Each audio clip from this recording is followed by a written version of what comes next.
A budget meeting of council to order for Tuesday, October 8th. To approve of the agenda, please, Councillor Noxana. That the October 8th, 2024 Budget Council meeting agenda be adopted as presented. Seconder, Councillor Clickash. All in favor? Carried. New business, establish council's budget for 2025. Report dated October 8th, 2024 from the Chief Financial Officer regarding established council's budget for 2025. Take the recommendation, please. Councillor Julik. That council receives this report for discussion. Seconder, Councillor Noxana. Any discussion? All in favor? Opposed? Carried. I'm going to send it back to the CEO. My understanding is we have a presentation from staff in regards to this. So, Ms. Scott? Yeah, a copy of the slides were in your package, but I feel like it really might be beneficial for our Director of Finance to walk you through it, and it might answer a lot of your questions in advance. Please feel free. Mayor, council, thank you. You can go to the next slide. Oh, I have it. Thank you. So as we're starting the budget process for 2025 to 2029, one of the first budgets I thought we would look at is council's budget. Bringing that information forward, the current total operating budget is $325,000. And in 2023, this budget was over budget by $5,000, but a large significant portion of that was the food cycler program, and there was grant funding that came in. I also thought I'd bring to council's attention that back in 2019, before COVID, their budget was $282,391. So staff have looked at the budget and thought they would bring forward some recommendations for council to consider. It's in no way saying that council should cut these areas. It's just sort of giving some highlights to assist in the process for setting the budget. So some of the lines that we looked at to review were the office supplies. As you can see what the average expenditure was, it was $13. Materials and supplies, once again, it's got a budget of $15 and it came in at $12,000. Office equipment, training, all of these lines are ones that seem to come in over the average over the last time frame. So what I was thinking is I would take council through each one of these, and council could make decisions on these various lines, and from there we can start building up council's budget. So the first line I wanted to look at was the office supplies budget. This one's very rarely used for anything. So it's got a budget of $7,000, and as you can see, the highest expenditure was in 2021 for $37. So staff are thinking council may want to consider reducing this one to maybe $1,000, maybe $500, based on past information. Councillor Hoffman. Thank you, Mayor.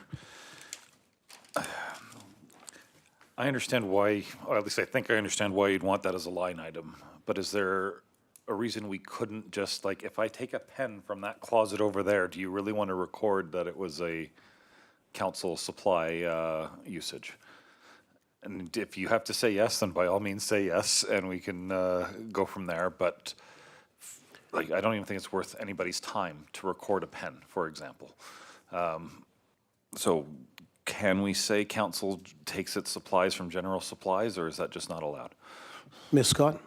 So no, when we're talking about office supplies, pens are not something that we're talking about. Okay. But for example, the UBCM binders that we bought and prepared this year, that would be an office expense, Okay. or an office supplies expense. So the individual pens and things like that, no. And that's, why we're saying that the $7,000 budget is maybe a lot higher than it needs to be, but there are some expense. Okay, thank you. Follow-up, Councillor Hoffman? Nope, that answers the question, thank you. Thank you. Councillor Julik? So would you say at this time is where I would make a motion, or I would make, like, I'm assuming we're making motions then if we're going to take this down to 1,000? Is that how? Whatever the number of council wishes. Okay. 1,000 or 500 or 5,000, whatever council decides. This is where staff will take it away and make the changes. And we're hoping to do it as per slide, yes? Yeah, that's my understanding, sheet by sheet. Sounded like the staff thought that was a better idea, so I think that's Good process. I would like to make a motion that we take office supplies various from $7,000 to $500. Okay, thank you. Need a seconder? Councillor Clickash. Discussion, Councillor Norbury. Thank you, Mayor Kakalka. So my question would be probably for the next slide is what's the difference between office supplies and materials and supplies? It seems like it's similar. And yeah, I'll leave it there. Ms. Scott? So as you can see in the description under the materials and supplies, the kinds of things that went under materials and supplies was council meeting meals, Christmas party supplies. Those were some of the things that went to materials and supplies. So not office supplies, but other types of, like meals or the Christmas party supplies. Follow up? Yeah, it just the name is misleading. Like, I mean, maybe the thesaurus in me would say that those aren't supplies. That's something completely different. But I understand because, you know, obviously it's written right there. But, okay, fair enough. We'll talk about that in the next slide. Thank you. Any other discussion in regards to Councillor Noxana? Thank you. I would like to see, I'm okay with the motion on the floor that we're reducing this budget to a third, this line item to, Sorry. pardon me, to 1,000. But I'd like to see things like the paper packages that were printed every week allocated probably to our budget instead of admin's budget. I'm not sure who pays for paper. And then we, as a council, work on reducing that by going paperless perhaps this year, especially as we look to reduce costs. Ms. Scott? So right now, all of the paper expenses are being expended in the finance budget. Follow up, Councillor Noxana? I guess would it be possible then to expense some of the physical paper and printing back to our budget? Because it is an expense for us if we're requiring these printed. Ms. Scott? Yeah, we could definitely change the way that we are, you know, some of our processes internally to try and keep better track of that. Would it be 100% accurate? No, but we could definitely change our processes to become more accurate. I would suggest, though, that if we're going to start keep tracking of paper specifically, your paper's most likely going to cost you more than $500. Follow up? No, I'm okay with that, and I'm okay supporting the motion, and then would hope that we can all work towards using less paper. Thank you. Any other discussion? So I have no concern in regards to lowering this budget to $500. It shows, obviously, they talked about it in 2021 was the highest amount, $37. I would think it also makes a difference after we attend certain conferences that we're receiving binders and such, that we return them back to the EA so they can be reused for the next conference. So, you know, whether that's the duotangs or whatever that we're receiving, that expense to me would be nullified within our budget if you return it, because it can be reused either by council or sometimes I imagine staff use some of the stuff too when they go to certain things. I appreciate the comments from Councilor Noxana in regards to expressing interest of council, maybe looking at trying to lessen the waste of paper and such, and I appreciate that and stuff. I'll be honest, when we first started with this new sound system, the concept was to be able to vote online, and because we can't, to me, I need a paper agenda. So that's the difference. I think we need to relook at the program that was installed within this chambers, because we were supposed to be able to do online voting. And I think when you do online voting and you have the agenda set up within your laptop, it is way easier to follow than try to follow it. I've tried using a laptop with the DTR meetings. I have a very hard time following through it because of the way our pages flip or in my laptop anyways, the way it's set up, compared to the PRD where we actually vote online. Everything is set up. When you click on the item that's the topic, everything is loaded right into that item. It is not the same thing on our agendas online. So I appreciate your comments. I think it's very tough to limit paper until we can figure out that process to make it easier. When you run a meeting, maybe easy for a councillor, has more time to scroll and be prepared for the page number. I find it very hard up here. So let me just make that clear. Okay, going to call the question. All in favor? Carried. Ms. Scott, if we can please proceed. So I will let our Director of Finance continue with her presentation with the next slide. Moving on to materials and supplies. This budget here has an average of $12,370, which has included the Christmas party supplies of $2,500, which we've moved out into the council initiatives fund. So, and council meeting meals, if council wishes to discuss, if they want to continue to have meals before council meetings, those are all up for considerations if they wish to reduce this budget line. Thank you. Councillor Dussault. Thank you. From my understanding with the meals started because it was supposed to be for staff. Council was not, but somehow council has moved into that as well. I understand there are a couple of councillors here that do work full-time, and it is hard for them to go home and have a meal. I myself will be opting out of the meals personally, just because I have the time to go home, I have the time to prepare a meal. So for myself, I will not continue with the meals. Yeah, just good, before I go to Councillor Noxana, meals came about after the meeting time was changed within the municipality. So the meeting time used to be later, and it has been moved to 5 o'clock. So it was for sure for staff, because to me, I believe through the agreement, and whether you're exempt or non-exempt, meals have to be covered by after a certain time. But my understanding, and I mean, staff can correct me wrong, or other council can, but meals became part of it as because of the start time of our meeting had changed, is the reason it came into play. Councillor Noxana? Thank you. I'm wondering if we could move to a system where if you need a meal, you reach out to staff ahead of time. So if you know that you're coming from work straight to the meeting, or you're a staff member required to be in the meeting, you have your meal paid for by the district instead of a full spread of meals, not a spread of meals, but a meal every week for a meeting. Councillor Julick and then Councillor Norbury. I understand why the meal started. I feel we've tried a few different variations, and I agree with Councillor Noxana that they be available for staff or council that want to have a meal.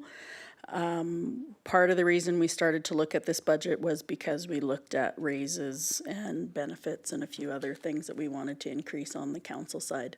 So for me, I would like to reduce this in order to make it more feasible to do the other increases that we talked about. So I would like to make a motion that we take this budget line down to $7,500. 7,500? Thank you. Seconder, Councillor Noxana. Discussion, Councillor Norbury, then Councillor Hoffman.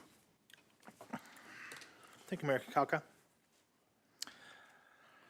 Originally wanted to speak before we made the motion, but here we are with a motion. Is the desire just to cut it in half? Is just simple math of it was at this, we're going to do it in half? Is that sort of the idea? Councillor Julick, sorry. Partially, but I think because it says on average 8,000, so the 50% was to take the 8,000 out, knowing that we hadn't on average spent the full amount anyways, so that would still leave 7,500, thinking that we probably would have less people partake in the meal. As we're talking here, it sounds like Councillor Noxana, myself, and Councillor Dussault would not be opting in, and Councillor Clickash never has. So that's why. So just to give you some background, that's why I chose that number. Okay, Councillor Norbury. Thank you, Mayor Kakalka. I guess my question, just for clarification from the staff, is what happens if we reach a point in the year where we hit the maximum budget, right? So I want to point out, like, this is something that is provided from council to all that need it. I'm fine with an opt-in, opt-out scenario. I think that's probably best. But, you know, we're also providing meals for staff who've been here all day long from 8 in the morning till 4:30 at night. You know, they can, you know, get a little bit of a break, shovel some food in and come to a meeting. Now, what happens if, say, November comes and we've run out of budget? Because we've just set a number, and we got to start somewhere. We got to set a number.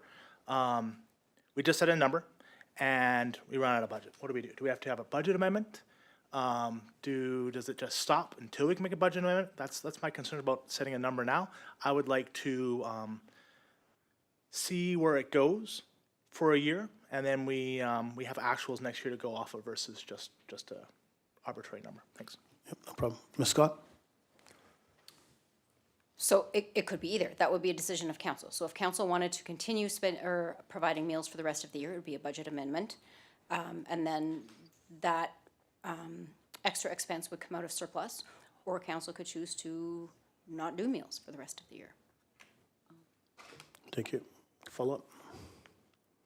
Yeah, thanks, Mayor Kiaka. I'll be honest, I've been an advocate for meals for council and staff. And the reason why is before they were offered, in the gallery, you'd see 6:30, 7 o'clock is when everyone's getting hungry. And like, from what I understood, at that time, the majority of council were not working, like they were, they're retired or whatever. And 7 o'clock, right on the dot, everyone's filter went down because they were hungry. And so that's my concern. I want to make sure that everyone has the focus that they can, not have that little bit of hunger. I mean, who knows? Maybe they'll cut through it, and we can have some more libacious discussions. But that'd be my concern about setting it. So at this point in time, I won't be in favor. I think I would like to see just a review next year of where we are at with the changes that council is proposing, and anything that we save that we can roll over into next year, right? So what I'm thinking is, say actuals this year is only 10,000. Perfect. Now we know exact number. Let's reduce it down to 10,000 plus cost of living, right? Like, things are going to go up a little bit. Thanks. Yeah, no problem. Thank you. Councillor Hoffman? Thank you, Mayor. I guess you answered part of my questions with that. I wasn't sure if that portion was just for council or if council is covering complete staff. So now that I know that, I think it's important to have at least some available. You're going to have issues where you're going to have a seminar or something that you still want a lunch budget or something like that available for everyone. But with the extra 2,500 being posted outside of this, that also reduced it as well. And I'm actually okay with having the discussion again if we need to. Like, I think 7,500 is a reasonable goal amount here. I think changing the attitude as an opt-in, I think that's a good idea as well. I think just that there'll be less people opting in. It's one thing if it's there for everyone and versus saying it. So I think 7,500 is a reasonable starting number, and I'm open to having to come back and visit again if we're just off, but I'm in support of the motion. Thank you. Thank you. Councillor Knox-Down, and then myself.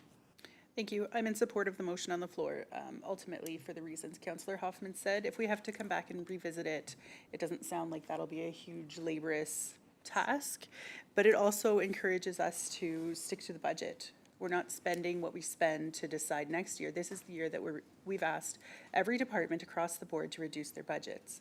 And I think that we have to as well. So this is a one line item that I think that we can absolutely do this on. Thank you. I'm putting an amendment on the floor that we actually do not drop the budget to 7,500, but we dropped it to 10,000. Take a second there on the amendment. Councilor Norbury, discussion. Make comments. So I understand we've moved to $2,500 from the district Christmas party.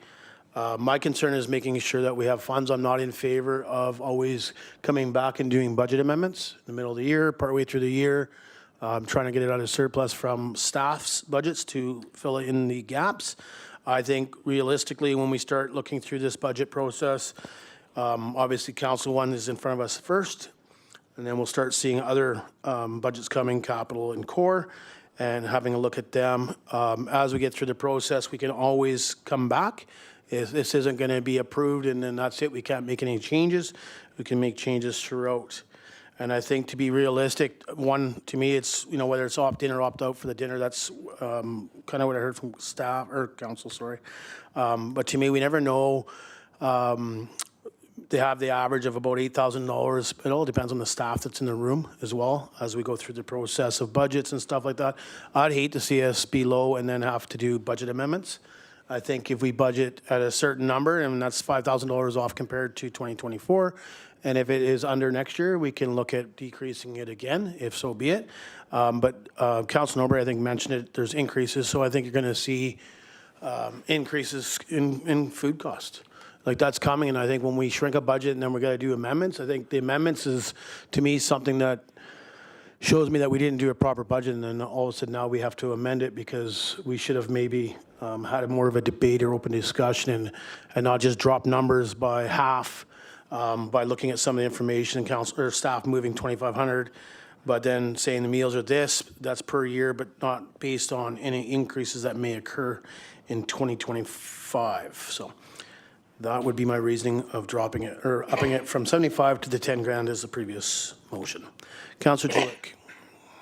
I think for me, I'm still comfortable with 75 simply because when we look at 24 actual of just under $6,000, we had many meals where when we went to more of a buffet style, that there was a lot of meals that weren't taken, weren't eaten.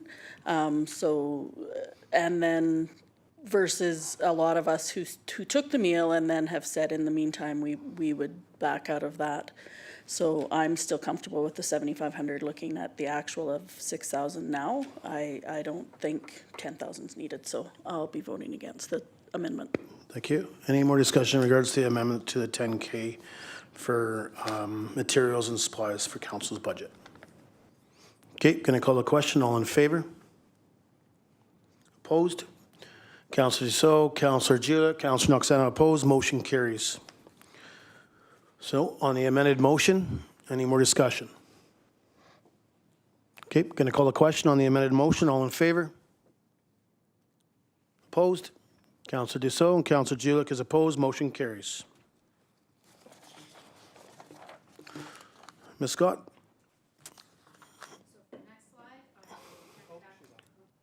Nope, sorry, must have kicked you out. For the next slide, I will hand it back over to the Director of Finance.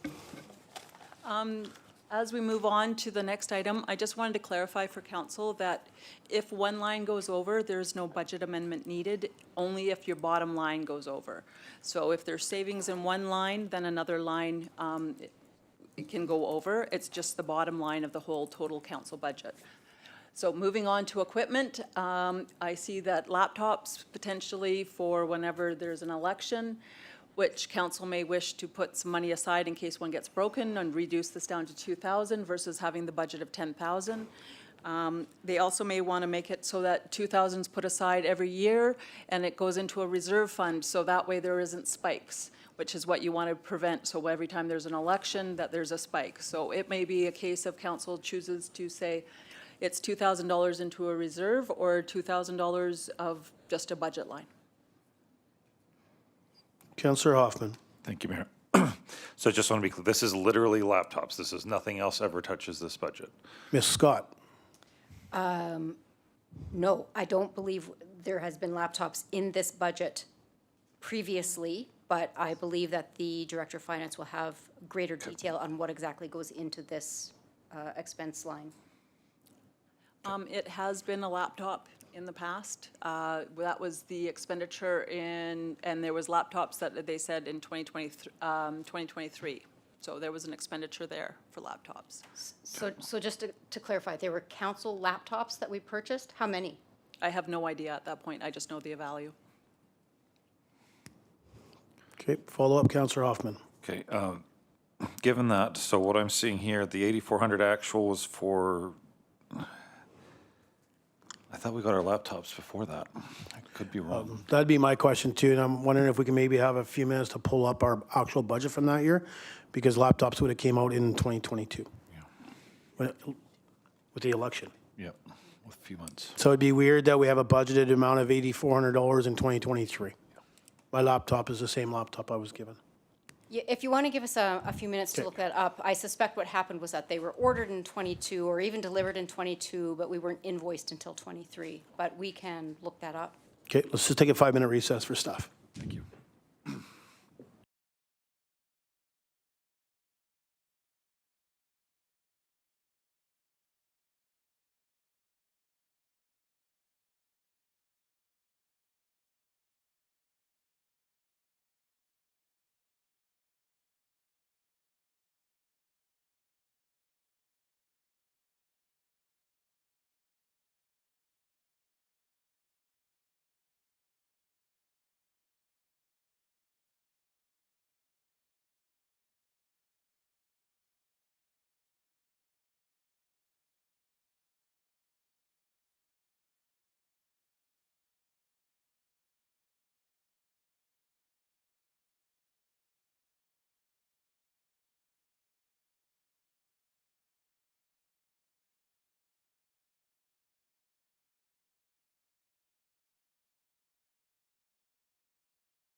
Ms. Scott, I believe you guys got you were able to find the information for council? So the answer to the question about the $8,400 from 2023 was that that was for 6 laptops. 6 laptops that council received in 2022. We were billed late in the year of 22, and then was paid in 23. So it's showing as a 2023 expense for 6 laptops. Perfect. Thank you. Follow-up, Councillor Hoffman. Thank you, Mayor. In that case, I'd like to make a motion that we go with a annual budget of 3,000 per year to create the surplus so we do not get our bumps every 4 years when elections are done. Seconder on the 3,000 budget being set for equipment. Seconder, Councillor Noxana. Discussion, Councillor Julik. I would like to know a little bit more about the reserve. I was interested in that from the CFO, having it so we do it that way rather than that amount just going into the surplus. Like, so if we didn't use it in the year, Yep. then. Ms. Scott? I will ask the Director of Finance to provide more information about what she's talking about in regards to a reserve. Through to mayor and council, a reserve would be typically one that would get established by bylaw that is meant for technical equipment or IT equipment for council, and that money would be a transfer to reserve each year. And that, it can be also a case of where there is no money, a council sets a policy that if the money is not expended, it is automatically a transfer to reserve as well. Follow-up, Councillor Julik. So what I was wondering then is, so if we had this motion read, that it's set to $3,000 and any money left at the end of the year would go into restricted funds, so that at $3,000 a year, that's $12,000 in the 4th year, so then that would be the amount that we could have so that it came in for the new council. So I would like anything, rather than it going into the operating surplus, to have it go into a reserve specifically for this, if that's doable. Make amendment. I would like to make an amendment that any surplus goes into a reserve For council equipment. for council equipment. Okay. Seconder on that, Councillor Hoffman. Discussion on the amended motion. Councillor Norbury. Thank you, Mayor Kakaka. Rather than put all the excess funds into reserve, can't we just establish a bylaw that this budget item just goes into a council equipment reserve? Like, that seems like the way that's what it seems like we're gonna do anyways. We're just gonna take this money, put it into a equipment reserve, right? Ms. Scott? I believe the Director of Finance can provide greater clarity to your question. With laptops, there's always unforeseen. So say somebody's laptop breaks down in the year, you may want to have those funds available. Whereas if you say it specifically to go to a reserve, then it's all automatically going to a reserve versus having that expenditure to be able to go and spend it on a laptop. Follow-up? Okay. Any more discussion on the amendment? And the amendment is to, if any unspent money goes into a equipment reserve for the previous, or for the next years. Okay, can I call the question on the amendment? All in favor of the amendment? Opposed? Motion carries. Okay, any more discussion on the amended motion? Councillor Norbury. Thank you, Mayor Kakaka. So my only question is, and it's just doing math, right? So we're putting aside $3,000 starting this year for equipment. Now, in 2 years, we're going to have a potential $8,000 spend. So we're going to be $2,411 under budget without accounting for inflation, right? So we're going to be about $2,500 short. Would it be appropriate for us at this time to make a one-time, top up to make sure that we have enough to cover it? Or like, how would we manage that? Well, I would think that if we put this motion in play, and I could be wrong, but Ms. Scott can answer us, is we've budgeted $10,000 in 2024, nothing has been spent. Would this not automatically go into the surplus for use of council equipment? Again, because I'm not sure of that answer, I will ask the Director of Finance to provide clarity on that question. Thank you. If council so wishes, they wouldn't have to make an amendment or a motion for the 2024 budget and requesting that the excess funds be transferred into a reserve. Okay, thank you.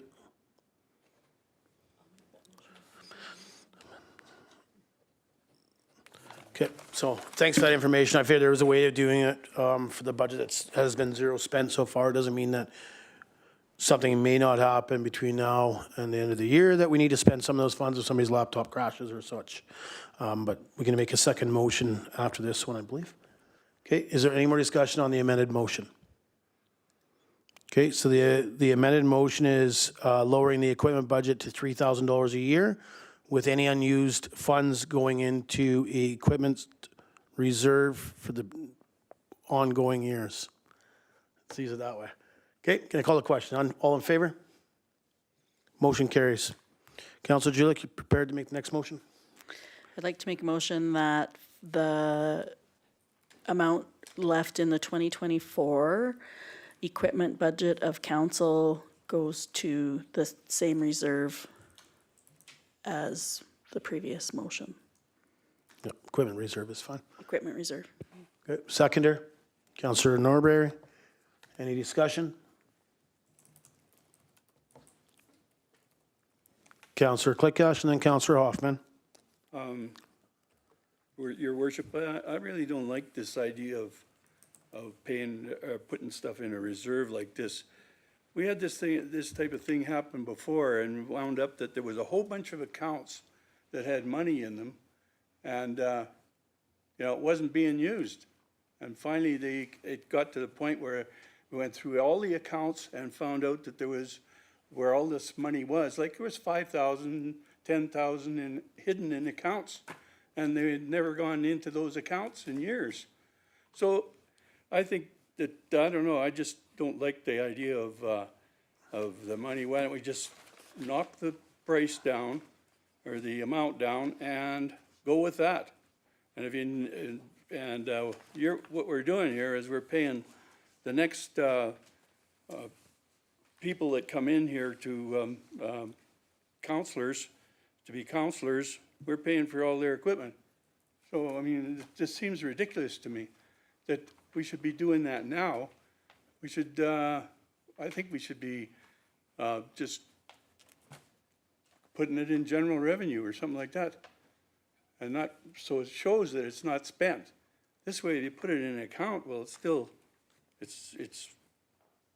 I think it's still out there and it's hidden. Okay, well, I'll go to staff, but I don't think it's going to be hidden. I believe these GLs, and I understand what you're talking about from previous ones. I think we've changed systems 3 times, and now we're under Questica, or I can't even remember the term on it anymore. But, I think the concept is staff is going to follow this a little easier and more thoroughly, and that's why the suggestion from staff is to do this so we don't have an up and down in our budget system in regards to taxation. And that's why the suggestion was that, but I'll go to Ms. Scott. Yeah, that's correct, just to even out so that there isn't a big hit in 1 year, so we would even it out.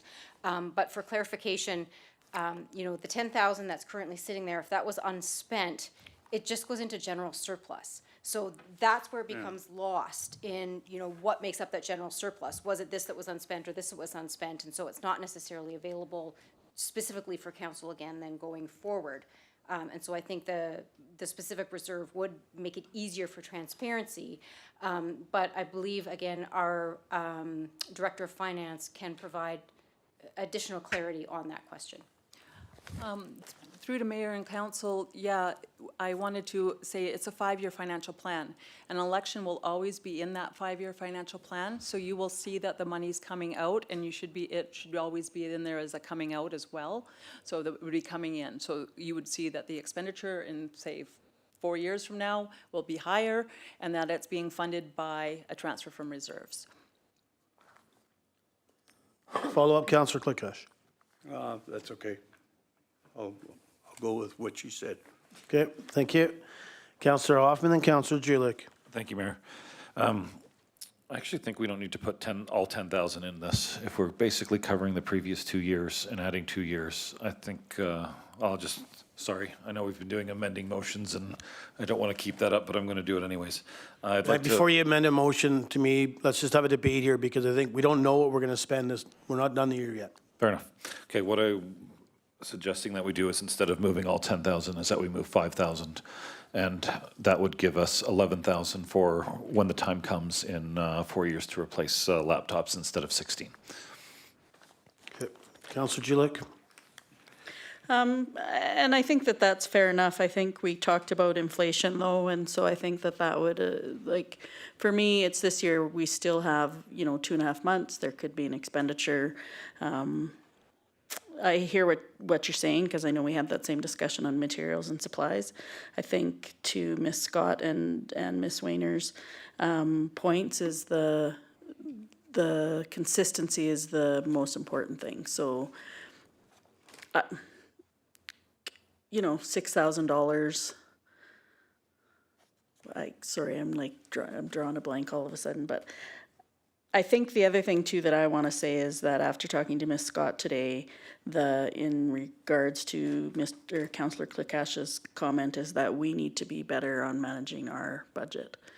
Whether that means we get a report and then we're on top of things, because we expect all our other departments to manage their budget. So I think that if we got a report every month with our fuel list about what our budget is, so we know where we're at, that's something for me further in. So I think that I'm still comfortable with the 10,000. I think that it just gives us some breathing room, and that's never a bad thing. Okay. Any more discussion? And I think you got good comments, Councillor Hoffman. I just didn't want to get another amendment until we had discussion. I mean, you can put it on there anytime you want. My only thoughts there would be if this reserve starts to build too high, staff will bring it forward to the elected officials, and it would be easily pegged in the budget. You're going to see the surplus and under councillor equipment's at 20 grand. I would hope it's brought forward. I mean, if you prefer to make a maximum of a certain amount, feel free. My concern is we're not done the year yet. We could always do it in the 2025 year until we know what we do expend this year, if we spend anything at all. And then again, I think with a GL system that they're using moving forward, I think it's easier tracked by staff. I can't see staff allowing certain thing like this when we know we need about, I mean, if we use the prices that are today, about 9 grand for laptops for council. If we get more than 2 or 3 terms of council in there, I would think it would be brought to council, because just because we're putting funds in there even next year, getting prepared for elections in 2020, they may not need new laptops in 2026 either. So they could come to a point where council will have to look at that and say, okay, hang on, we got enough funds there. If we need 6 or 7 new laptops, we should just stop putting funds into it and let it go into general. That would be my comments, but feel free if you feel comfortable putting something else out there. Councillor Norbury. Thank you, Mayor Kakalka. I think Councillor Klikash was correct about the reserves. Like, I can appreciate that this staff currently feels that the reserves won't get out of control, but probably in the 90s, they didn't think they would get out of control either. And there were reserves that were sitting there for 20 years. And that's exactly what happened. And it's not, against anything anybody in this room, but I'm thinking about in the future, what happens if something happens? Like, things happen. Now, in the last few years, last term of my council, we've gone through different staff, and we've had different systems, and they're not comfortable with their system when we change systems. So I can appreciate that as it stands today, in a vacuum, it won't happen. But what about tomorrow if something changes? And, having money locked up away, it's not an insignificant amount. I think it's probably a better idea just to go to the general surplus that can be invested and, or dealt with some other way. So I think maybe reserves isn't the best for this one. Yeah. Ms. Scott? I would think just in the comments, I mean, obviously to councillors, we had staff answer the previous one, but just in regards to losing the surplus amounts. I need a clarification on the question. The question is, Councillor Norbury, well, like today, it's fine that maybe we'll keep a pulse on it, but what happens in 10 years, 12 years? That we have this money being put into a surplus under council equipment to cover laptops for when they need to be replaced. But as like was mentioned by two councillors now, in the 90s, they lost track of all these different surpluses, that the money just, obviously didn't lose the money, but it sat in all these different GLs and surplus codes and everything else. Is it better not just to go into revenue, into general surplus revenue and get properly invested? And then when laptops are needed, we pull from the unrestricted. So I can't comment on what happened in the 90s, obviously, but by creating the bylaw, or the reserve by bylaw, which is what we would want to do, it would specifically be called, right, the council IT equipment bylaw, or whatever it's going to be called. And so that we know, and the bank specifically has, keeps that separate, and it would be separate. But again, to maybe answer your question more specifically than the answer I'm giving, again, perhaps the Director of Finance can provide greater clarity on I think on what I'm trying to say. Yeah, well, it's established by bylaw. So every year when you get the financial statements, part of that is the reserves. If the reserves are established by bylaw, it will list every one of those reserves. If it was just a general surplus reserve, then you're not going to see it. It's going to get lost into that general surplus, and you could have reserves for a million things. So that's why I'm recommending that it be a reserve established by a bylaw. Every year when the financial statements come, because I know you guys get so excited about those, there will be a listing of the reserves, and you will have the balances. You'll know what is in there, because that's the statutory requirement. And what it's for. Yeah, exactly. I also want to clarify, if it went into general operating surplus, which council's just approved the policy of the 2 to 4 months, depending on what happens at that point in time, there may not always be the funds available, because that surplus funds is available for everybody, all of the divisions that are general, except for water and sewer throughout the district. So there could be a higher demand on that operating surplus, and council may wish to do it for some sort of special project, that type of thing. Whereas if you have this reserve established, it can't be used for anything else. Thank you. Follow-up, Councillor Norbury. Thank you for that, staff. Can you explain the process of taking money out of a reserved budget, of a bylaw budget? Because that's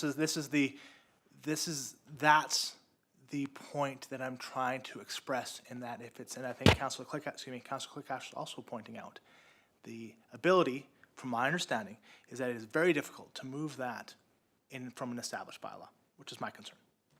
Ms. Scott. So again, just before I hand that to the Director of Finance to answer that, so if the time comes when council decides they no longer need this reserve bylaw, what is the process for using the funds that are left in it? No. Proper direct question, Councillor Norbury. Thank you, Mayor Kakalka. At any time, if the, I guess I don't want to have an exact question, but I'll try and illuminate. So we put $3,000 away for 10 years. We have $30,000 in there. We have an extra $20,000. We're starting to expense our laptops in a different way. We have $20,000 in a reserve only for equipment. How do we remove it from that? I want to remove barriers from us having money lost in a bylaw. So if we didn't need so if there's a surplus of funds to cover laptops, so right now it's average, it looks like $8,500, so say $9,000 for 7 laptops. A little bit of an increase next year and so on. Councilor Norbury used the concept of 10 years, $30,000. We're past the amount that we need in there to be replacing laptops. How do we pull those excess funds out of there and move them somewhere else? Is that kind of the concept? Okay, I think that's what I was asking. So I will get the Director of Finance to answer that. Through to Mayor and Council, when a reserve is established and you have the funds that are in there, if it exceeds, you can always amend your bylaw. So it's a bylaw that can be amended. So council can always amend that bylaw, and the expenditures that come out of it, as long as it meets the requirements of the bylaw, then is just passed by bylaw, which is your 5-year financial plan. So all expenditures are easy to come out for related purposes. Now, when we look at doing capital or reserve future policies regarding reserve funds, if it's deemed that there's too much there, we'll go back and look at the fund, and we'll just put a maximum amount, and anything over this amount will be put back into general surplus. So to clarify, if council had excess funds in that reserve that they wanted to use for some other purpose, they would need to amend the bylaw, and then it goes back into general surplus. Okay. So my other question before I go, Councillor Norbury, for a follow-up. Can we set them, so I know we don't have the bylaw in front of us, staff will take this away if it passes and come back with the bylaw. Can we put a maximum amount? That we only want to have the maximum of $20,000, whatever the number may be with the debate with council, 20 grand. Once it hits that, we stop putting money into it. Can we add that to the bylaw? I believe we can, but in case I'm wrong, I will ask the Director of Finance again. Absolutely, that is part of the process. If you want to have maximums, because otherwise, as you've been saying, these things can build up, build up, build up. And it is a little bit more challenging because you'd have to amend the bylaw later. So it's probably better to set a limit at the beginning. Thank you. Follow-up, Councillor Norbury. Thank you, Mayor. I just want to apologize to everyone. I appreciate that I'm being difficult right now, but at the same time, I have had this exact discussion, and, you know, I want you to, it's not an easy thing. From what it was explained to me before by a previous CAO, it was incredibly difficult. So I want to make sure everyone is completely aware of it, and I'll amend the motion to include a maximum of $20,000 in the bylaw. Okay. So we have another amendment. I don't even know where we're at anymore. Staff can figure it out. I think the motion that's on the floor is to move any surplus from 2024 to a reserve. That's what I thought. But you're trying to put an amendment to a maximum? I would, I would think separate. But would we not pick that amount when the bylaw comes back forward before council? But let's not debate that. I'll wait till it gets on the floor, but I would think we'd wait. That's just, and that's what I'm sorry. I get we're trying to do amendments. I just want to make sure I'm clear where I'm at the debate. So the debate is to move any unused funds for the 2024 budget into this reserve, is my understanding. That's where we're at, correct? Yes. Perfect. Any more discussion? Councillor Hoffman. Thank you, Mayor. And just to reassure Councillor Norbury and Councillor Clickash, I don't think that was wrong-minded or difficult or anything. I appreciate it because you ended up at the place that I wanted to be, because that's where my head was going on maximum, and I think that mitigates what you're talking about exactly. So I'm fully with you, and thank you very much. That's all I want to say. Thank you. Any more discussion on the motion on the floor? Okay, going to call the question. All in favor? Opposed? Were you opposed? Okay, carried. Sorry, I just seen your hand in the corner of my eye. Okay. Councilor Norbury, did you have another motion?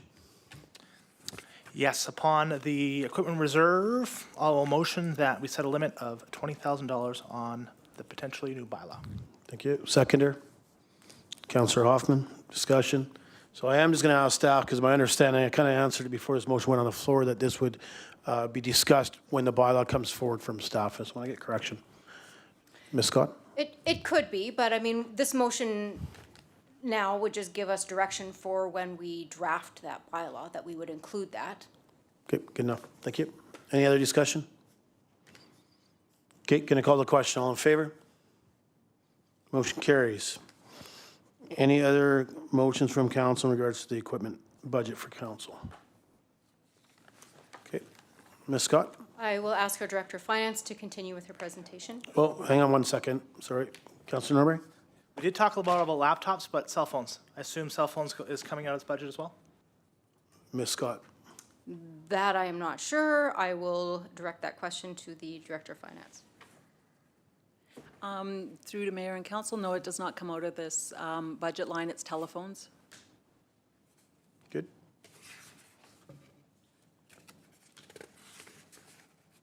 Okay, if we can just... Can, with telephones from, I don't see a telephone budget from the council's budget. Is it, I'm sorry, Mayor. No, don't be sorry. Is like from the telephone budget of like staff of the district?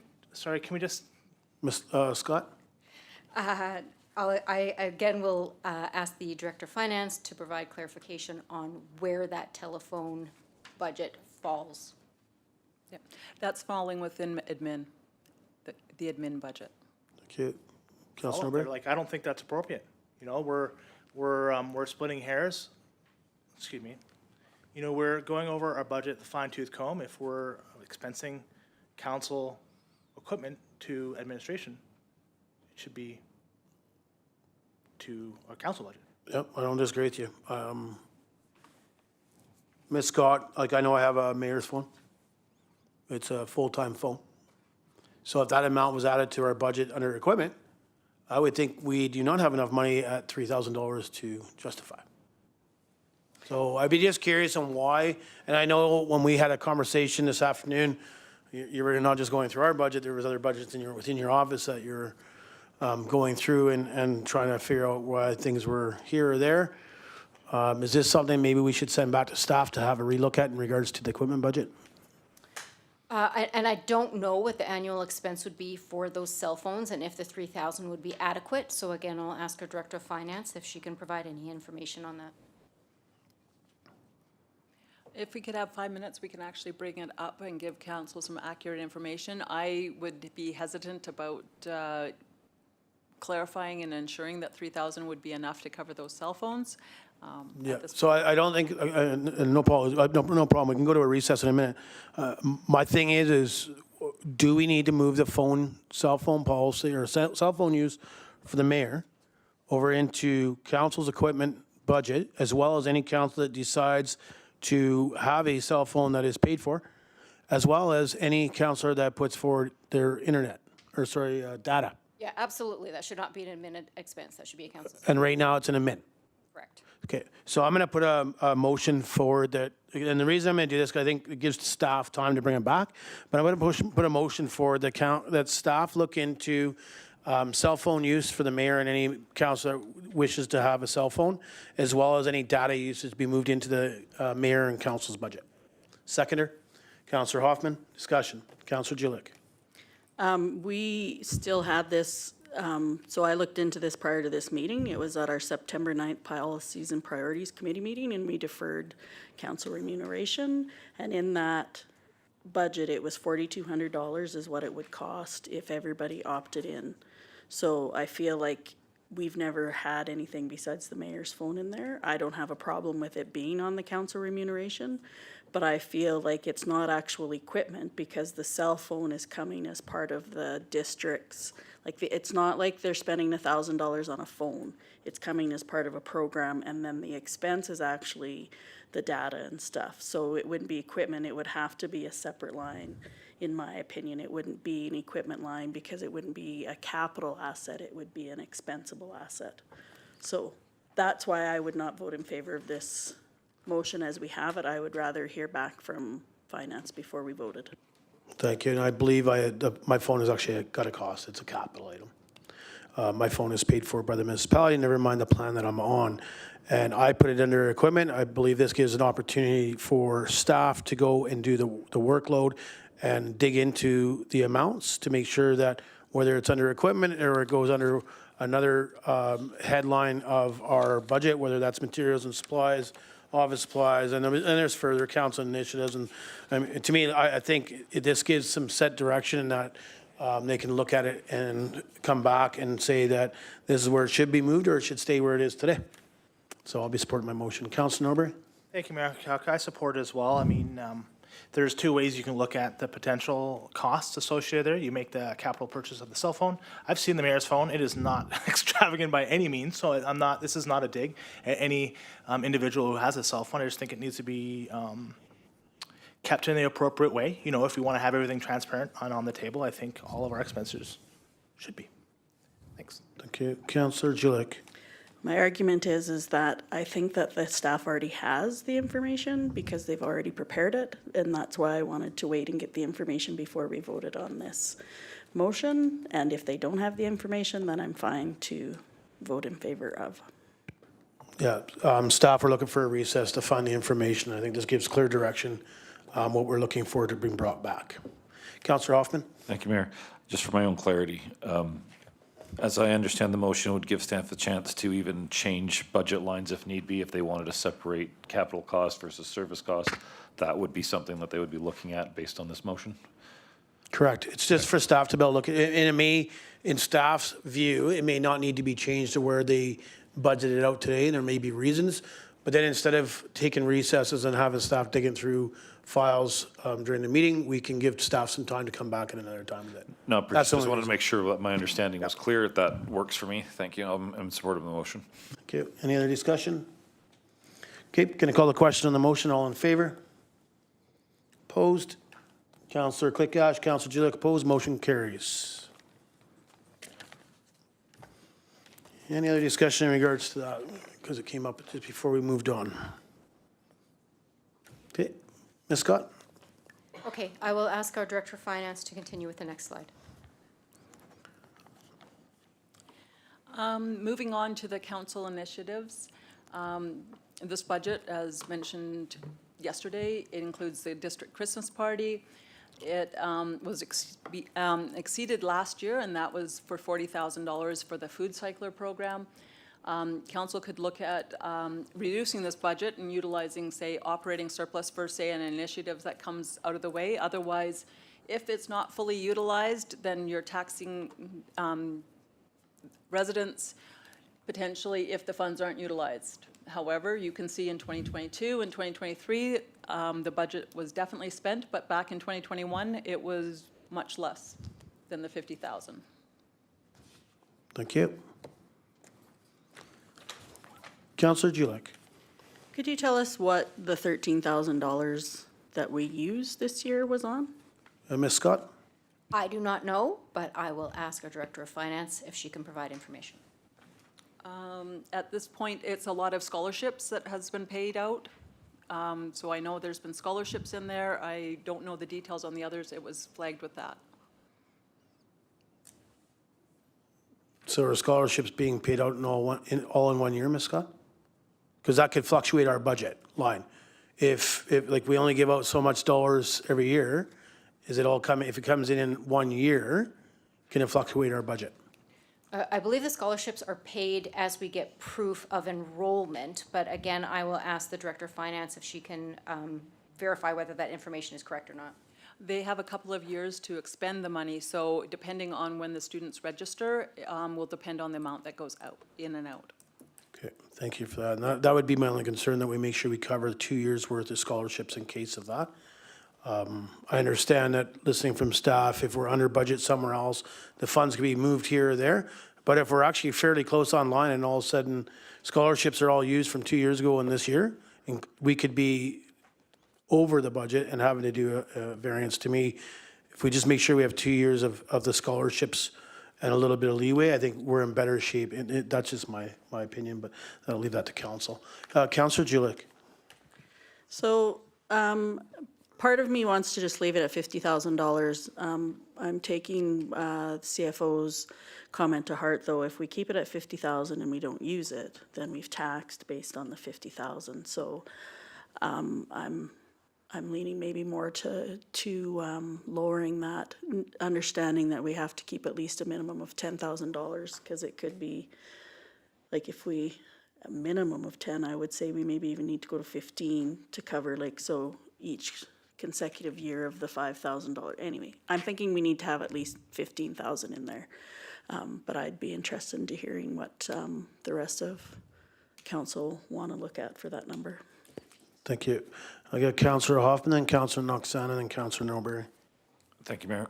I mean, when I was looking at this was an easy place to cut in that sense, but I think one of the things that, as a local council, initiatives are something that we should leave room to do when the opportunity arises. Not clear on how successful our last one was with the food cycler program. I don't think I got a real sense of how much waste is saved and how much money was saved at the other one. But regardless of success in that sense, there isn't another body that could react in the same way and put a program like that in place. And maybe we do it smaller, but I still think we should have room to do those when they do come up, because this is it. If we're not saying yes to something like that, there isn't anyone else that can run a program like that.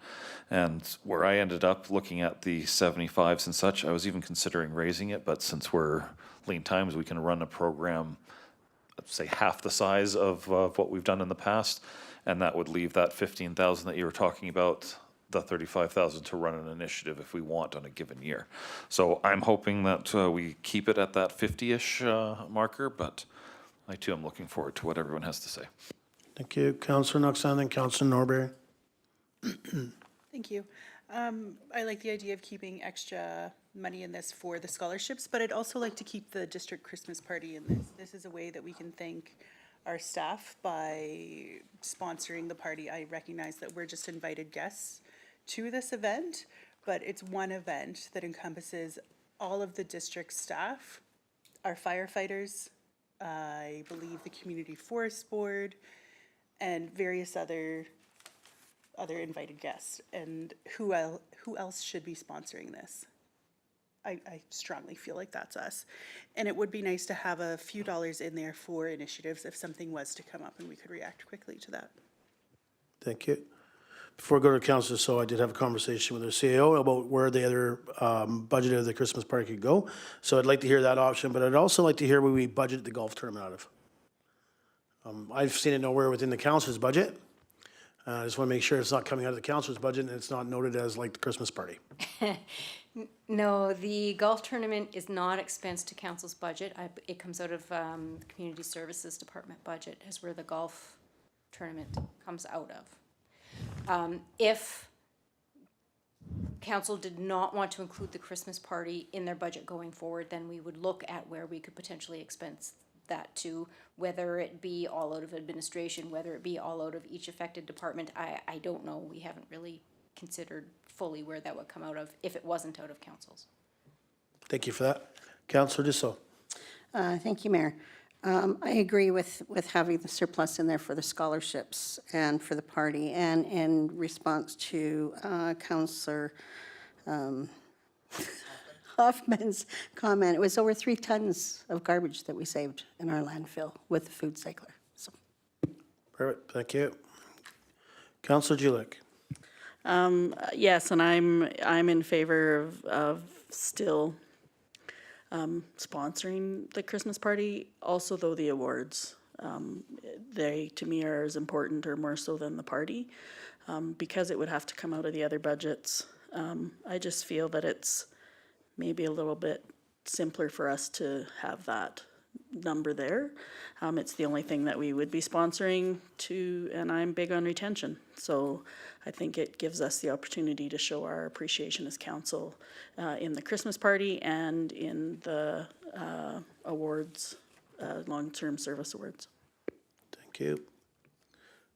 Is everybody happy with the numbers there? Does anybody want to see a decrease? And before we do that, Ms. Scott, I just want to talk about the awards and the pins and stuff. Does that not come out of a different budget as well? I do not know the answer to that. I'm going to ask if our Director of Finance can provide that answer. Thank you.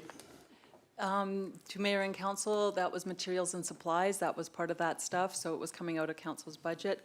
I also wanted to point out that there was $6,000 for the doctor's feast that was also included in this amount of money.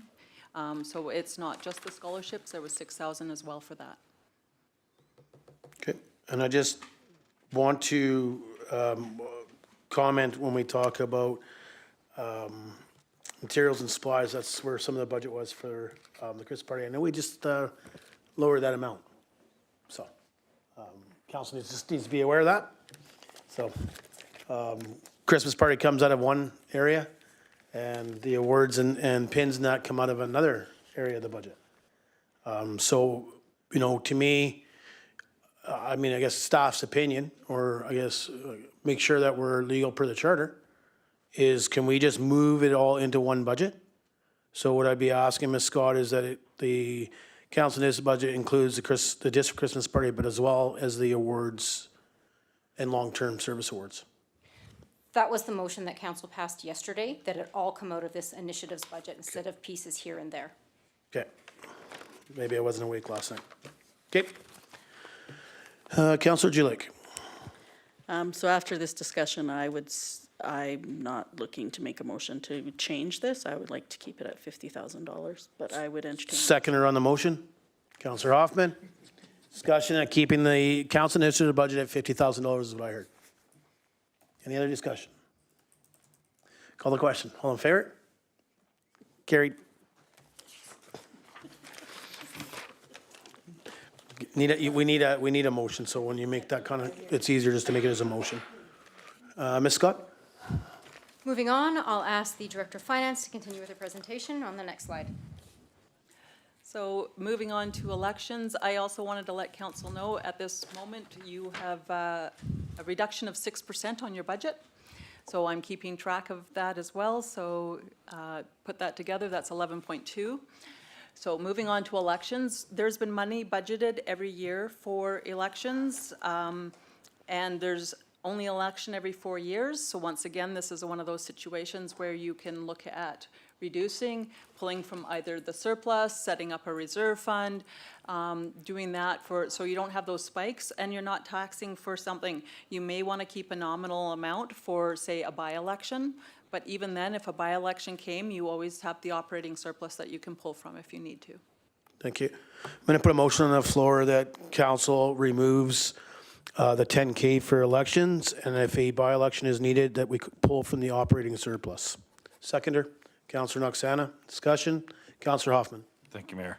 I was wondering what, if it's coming out of council budget every 4 years when we run the election, what is it costing to run an election, or even a by-election for that matter? I mean, we have a number of 10,000. What's the actual cost been? Sounds like a by-election is 10K. Ms. Scott? Is it? Yeah, I believe the cost for the 2022, the total cost for the 2022 election were roughly $10,000, and that's where that number came from. Okay. But again, in case I'm incorrect, I will ask the Director of Finance to verify that. The actual amount was $6,731. So that was the amount for the last election. So the 10,000 has got some surplus funds in there if needed. Okay, appreciate that. That's exactly what I wanted, given that's at the high end is 6,000 in a given year. I don't think there's any need to build a reserve for this. I will support the motion as is. Yeah, and my understanding, this is just for the by-election, if there was a by-election. This isn't for the election that happens every 4 years that would be budgeted for in that year, but this is for a by-election throughout the term of council. Correct, Mr. Scott? That's why we've been putting that 10,000 in there every year in case there was election. I mean, the cost of a by-election is the same as the cost of a general election. They cost the same. Yep. Okay, any other discussion?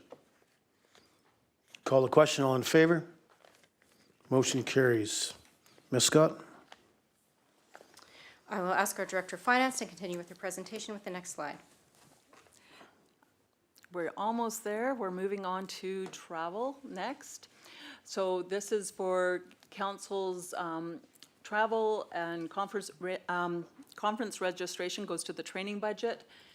So if council wishes, they could reduce this line. This is a line where you may consider that you want to reduce the amount that you have here with 75,000. Once again, bringing to the highlight that in 2023, 58,000 was expended. 2022, $24,000 was expended. This is something that, once again, if you're taxing 75,000 and not utilizing it, it's getting put into general surplus. Yep, thank you. I see the average, and obviously the average is taken over the years, and 2022 was election year, so some people didn't attend the UBCM knowing they weren't going to be rerunning. As you can see, in 2023, we spent 58,000, and in 2024, we're at 36,000, with still some conferences upcoming that some people are attending. I'm going to put a motion on the floor that we reduce this budget to 60,000. Take a seconder, Councillor Julich, discussion. I'll make a comment. The reason it doesn't mean I understand that staff is looking going forward 4 years out. I think this gives us a number that we can look at, come back, and I understand staff doesn't want to hear it, but we can look at this number again in 2025. It'll give us, I think, a better sample. I think we've added a few conferences in 2024 that maybe that we haven't gone to. So the aim, keep it rural conference that was held in Kelowna. Less people attended the NCLJ in 2024 that may differently attend in 2025, as well as Keep It Rural. It was one of the best conferences I've been to by far, so we may see more people from this council decide to go to it. And then obviously UBCM, usually we have the 5 or 6 people that attend. FCM could change as well. In 2024, it was very close to us. It was in Calgary. So that cost for the FCM was a lot cheaper in my mind, or reduced cost. I shouldn't say cheaper, but reduced. So I think 60K gives us that buffer. I believe the FCM in 2025 is in Quebec. Keep It Rural is in the same location, but there's AIM Kofi. Kofi seems to be about average of what we spend at Kofi. We do get one spot that hotels are covered for and such, and then we're just usually paying for, usually one other counselor attends, so. I believe the 60K is a good budgeted number for 2025. Councillor Julick and then Councillor Hoffman. I'm really happy with the 60,000. That was actually what I was going to suggest as well, so thanks for that. And I know it's not on, like, I know we need to vote on this motion. What I would like to ask those after this motion, if I could make another one in that we get a breakdown of our budget every month or every other month, or once a month, pardon me, the same time we get our fuel, so that we as council can see where we're at. So that when we do have a travel request come up at a meeting, let's say, that we can see where we're at. And so, and I think the onus is on us to be better knowledgeable about our budget, because I had a little bit of a red face when we were talking about it before. So if I could have some time after this one to make a motion. Yep. Councillor Hoffman. Thank you, Mayor. I appreciate everything you listed there. In fact, all the conference listings. I don't know if this is quite the appropriate time, but since we're doing travel, I was wondering if I could get clarification on why training and travel are separate, since the training budget is only for conference. Yep. Ms. Scott.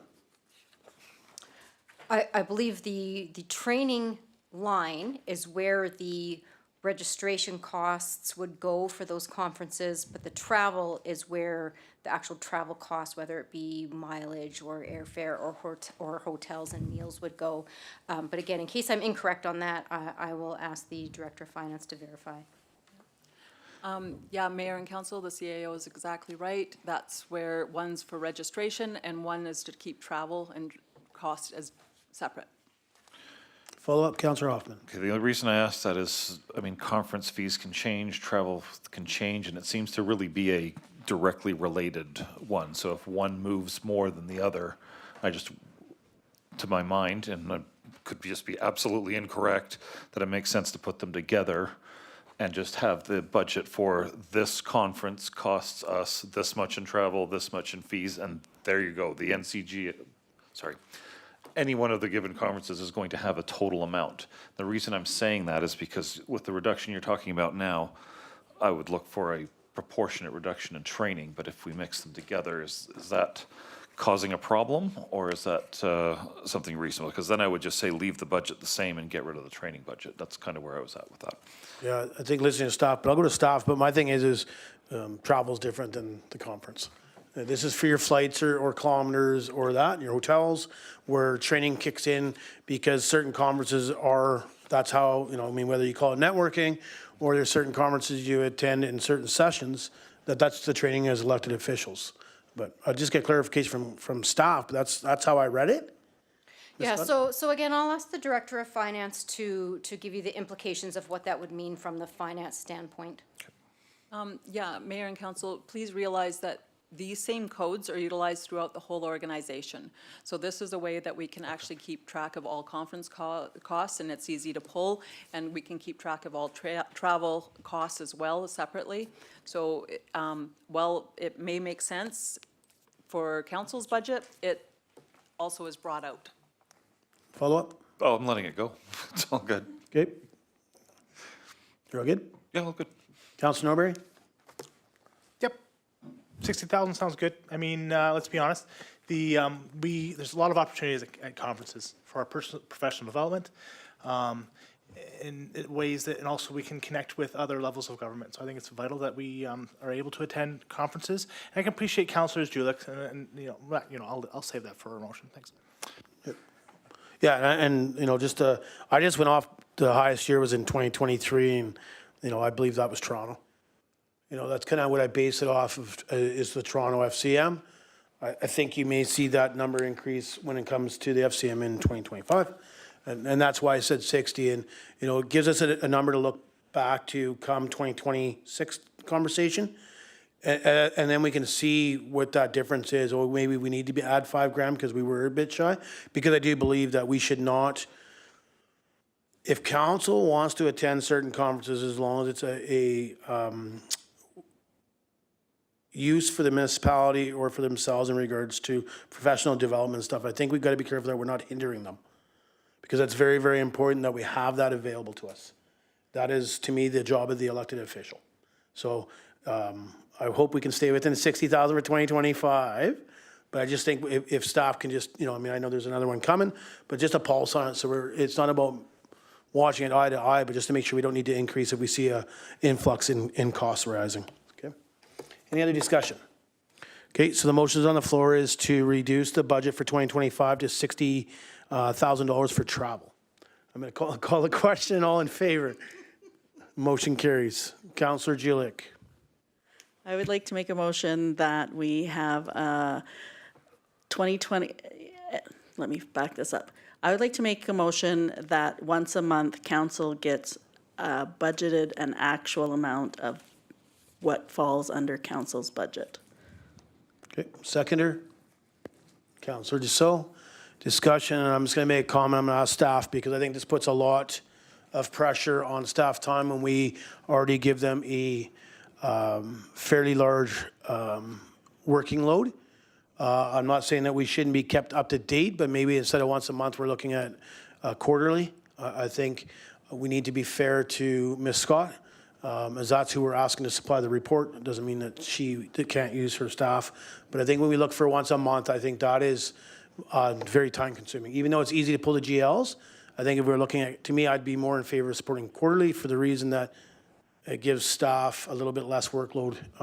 That's just my thoughts. But Ms. Scott? If the intention is for it to just be an attachment like the follow-up action list and not actually be a full report, it's pretty simple to just run a budget versus actuals report.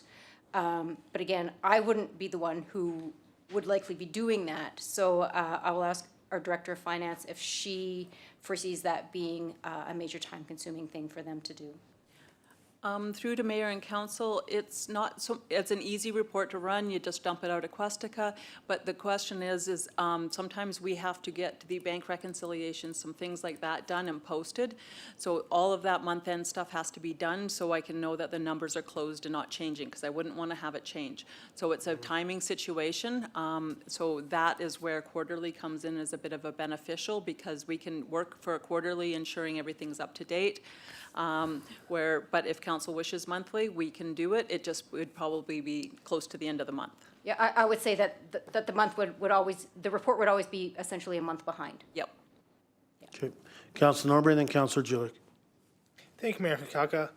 I would be in favor of something a little broader rather than month to month. And the reason why I say that is there was a time when we would get budget updates. Every 6 months, we get an update of where things are on the budget. And I think that's a better snapshot versus month to month, because there will be some variances. And my only concern is that we're going to see, a jump because we have, say, an invoice come in that is a little higher, and there's going to be some confusion. Well, why is this so high, right? So, yeah, I'd like to see every 3 to 6 months. I don't need to see it every month. I mean, we know what our costs are. Well, I would hope we kind of know where our costs are. Okay. Councillor Julik.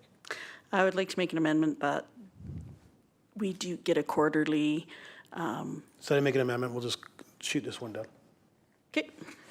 Then I'll, If you're ready, prepared to make another motion, it's just easier. Instead of doing an amendment, and Okay. I think just shoot it down. Just my personal opinion. Okay. Makes it easier for me to follow.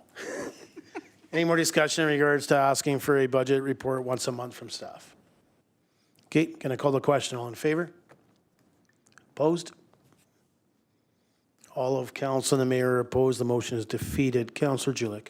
I'd like to make a motion that we get a quarterly, I don't want to say report because it's not a report that I'm looking for. It's the quarterly, just the actual versus. A quarterly fuel update on council's budget. Yes, that. So motion. Seconder, Councillor Noxana. Discussion? Okay, so the motion is to have a quarterly council budget fuel on our agenda. Call the question. All in favor? Motion carries. Any other motions when it comes to travel? Okay, Ms. Scott? Okay, one last slide that I will ask our Director of Finance to present to you. So moving over to the training budget, which is where the conference registration is. If council wishes, they could reduce this line. It's currently budgeted at 15,000. And as you can see, the highest expenditure was in 2022 at 8,900. I also want to say congratulations to council. You've reduced your budget by 46,000 or 14%. Can you explain 2023's actual at 15,710? I could look into. Just because you said the highest one was 2022, but there's one that's Oh, 15,000. sorry, yeah, no, sorry, yes, the highest is Ms. Scott? 2023. Can we just get a idea what that is? I know we did some extra courses when it comes to culture, safety, awareness and safety, not just for council, but for staff. Not sure if was expense under council's budget or if it was split. Yeah, I will ask our Director of Finance to look into and provide that information for you. I am just looking into it right now. My system decided to tank on me. Okay, going to take a 5-minute recess. But I'm not sure if some of it didn't accidentally get expensed.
Just before we took a break there, I know the question was in regards to the 2023 actual at 15,710. I'm just wondering if staff was able to look that up.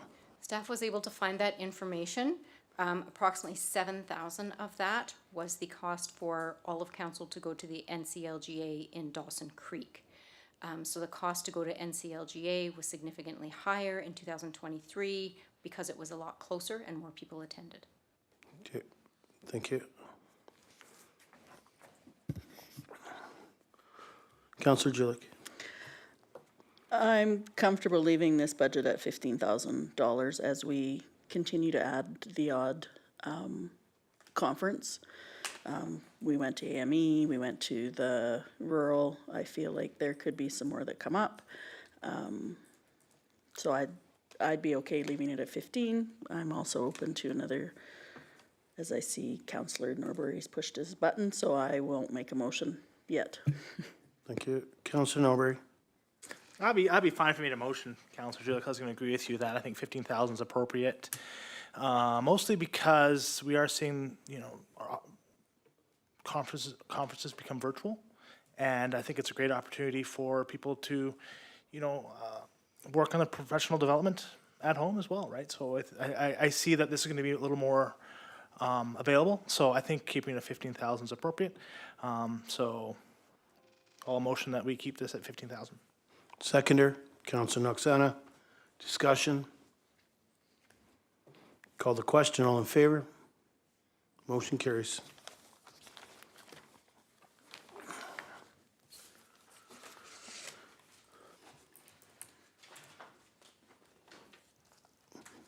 Okay, moving on to establishing a maximum budget for grants and aids and fee for service. Report dated October 8th, 2024 from Chief Financial Officer regarding establishing a maximum budget for grants and aid and fee for service. Council's wishes. Councillor Noxena. The council received this report for discussion. Seconder, Councillor Dussault. All in favor? Carried. Councillor Noxena. Thank you. Given that we have asked, and we ourselves have slashed our budget by 5.2% across the board, I think that we should be looking at last year's numbers for fee for service and grant and aid, and also reducing those by 5.2%. Okay. Discussion. Councillor Julik and then Councillor Norbury. I don't know that we left them at, we reduced it by 3.8% and asking for a 5.2 increase this year is what I'm understanding. Regardless, I may be completely out to lunch on that. I'm actually quite content to do the second recommendation, but I also understand that we could, unless the mayor would like to say otherwise, I'm happy to have some more discussion. This is something that I've been looking for, particularly, well, I've just been looking for it, and I appreciate that it's here. And I think that the numbers there are well broken down, and I'm comfortable with the numbers brought forward by staff. Thank you. Councillor Norbury. Well, let's have a third opinion here. I think we should be looking at gradual increases for inflation. The reason why I say that is, say we're looking at a 5-year period. I can appreciate we change it each year.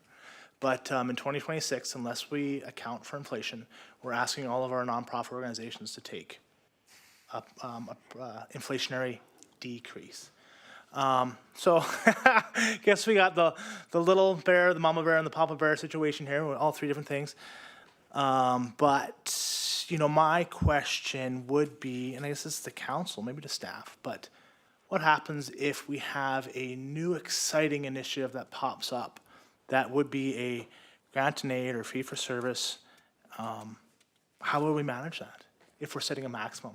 So say, for example, we have a nonprofit housing society formulate, and they say, hey, we would like, $5,000 to conduct a survey, whatever, right? And we've reached our maximum for the year. What do we do? Budget amendment. Budget amendment? Ms. Scott.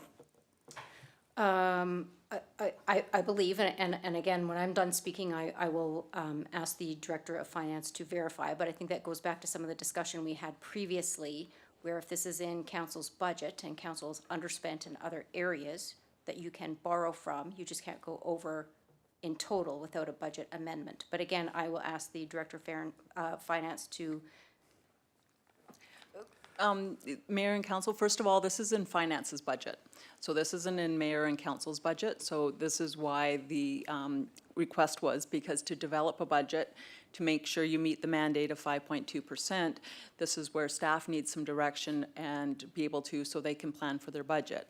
That being said, if an initiative comes up, there's always the ability of having a budget amendment if there isn't extra funds available within that year's allocation. Thank you. Just simmer on that. Good. I'm just going to make a comment. I think it's too early to set a number. To me, if we're going to set a number, I mean, it's up to council, don't get me wrong, but to me, if we're going to set a number, let's move up our grant and aid and fee-for-service timelines for people to submit papers. I would prefer to see what people are looking for first, and then making those decisions and not setting a limit and then trying to stay within it. My opinion is the services that non-for-profits offer is something that if residents of the community have already used those services and such, they expect those services and are already willing to pay for those services of those non-for-profits. My thing is when we set a limit to it without knowing what is coming, I think that's a tough one. I appreciate staff putting this out and bringing it forward to try and stay within that mandate, and it doesn't mean that we can't at the time, but not knowing what's out there, and I mean, we've yet to hear back from the Wolverine Nordic Mountain Society in regards to the direction we gave staff in regards to disc golf. There's other concepts that have been out there that we've directed staff to work with. So we don't know where we sit with that. If it's turned back and they come back with a different negotiation and staff has to bring that forward, that could change the numbers immediately. So to me, if we're going to try and set a mandate for fee-for-service and grant and aid, to me, we should establish having these documentations. I can't remember the deadline date for them. I believe it's sometime in January. Ms. Scott? that I don't know. So again, I will ask the Director of Finance if she is aware of when the deadline is for the grant and aid applications. Yeah, it's in January. Thank you. Like, to me, like, when we're trying to set that, I understand that staff's trying to get this going so that they can proceed through their budgets and stuff like that. But without having that documentation in front of us and we're trying to set a number, I think to me, we need, I personally, when we talk about budgets, need to see what the ask is. You know, whether that's, you know, I mean, I'm not going to name any non-for-profits or any of the fee-for-services at this point because we don't know what they're going to be asking for. And to me, I think when we see the sheets and then look at it and say, well, you know, there can be savings here and there.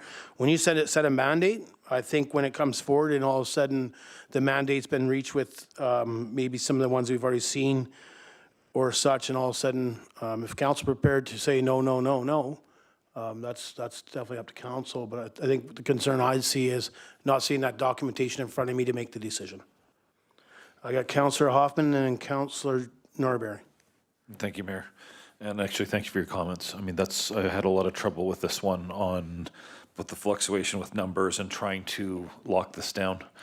I think our fee for service is a question of value, not a question of what the number is. If we can spend money to have a high value thing, I'm perfectly comfortable going to the residents and saying, yeah, we spent this money on this because we feel that it has value.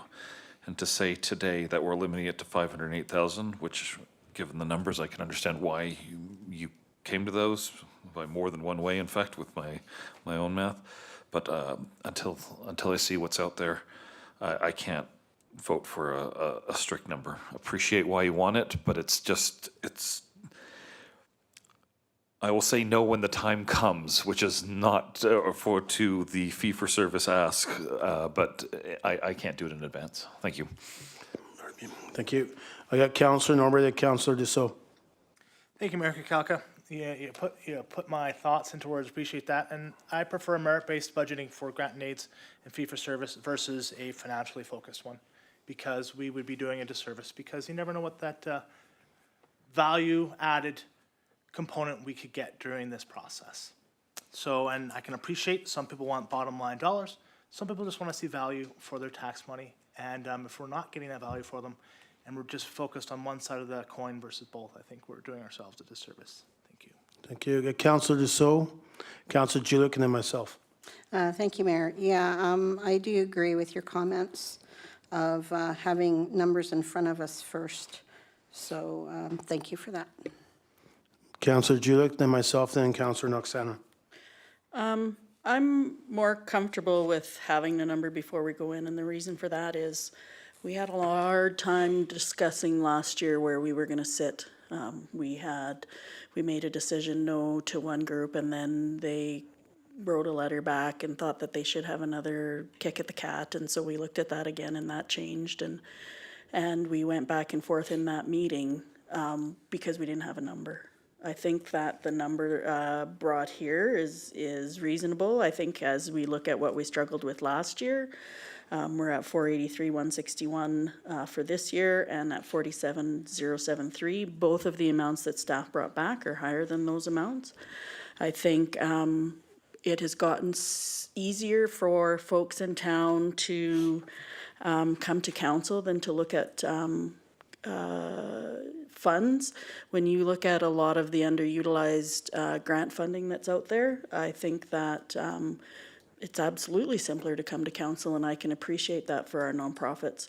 I also know that there's a lot of funds that are underutilized, and some that aren't even on our radar, but I know NDIT, South Peace Mackenzie Trust. I know that Community Futures has a lot of funds that aren't utilized. I know when we were at the Rural Conference, they talked about a lot of different funds that are underutilized. Community foundations, and those are just a few off the top of my head. So I would rather have an amount in front of us and go backwards than to have an amount and have to decide which ones we're gonna pick and choose from. So let's say we get $600,000 fee for service, we can just say off the top, well, that doesn't meet our 508, that's $100,000, we'll give everybody less the 20 if that made sense, you know what I mean? Like, I think that having a number prior to having those numbers come in, make it simpler to make a choice. And so, I won't make a motion yet, but that's where I would sit. I think that staff has done a good job giving us some options here, and I'm comfortable with those numbers and would like to see that happen this year as well as going into the future, having those numbers in front of us. And those are transparent for the folks in the community too, and maybe that encourages them to get together as a group and say, you know what, we really need the money this year, so hey, could you ask for $30,000 and we'll ask for 50. So I think that this is better to have a number. Thank you. Couple comments I'll make, and then I do have a question for staff, and I think it's something we haven't discussed, and it could make a difference on the budget as an impact. My concern is some of the comments, Councillor Judick, that you'd made there is, let's pick a number, stick to it, blah, blah, blah. And I understand, and I don't disagree with you, except for when all of a sudden an organization comes forward, oh, we've already hit our limit, can't give you anything. So we shut down that organization. Like, let's pick some of the top ones here.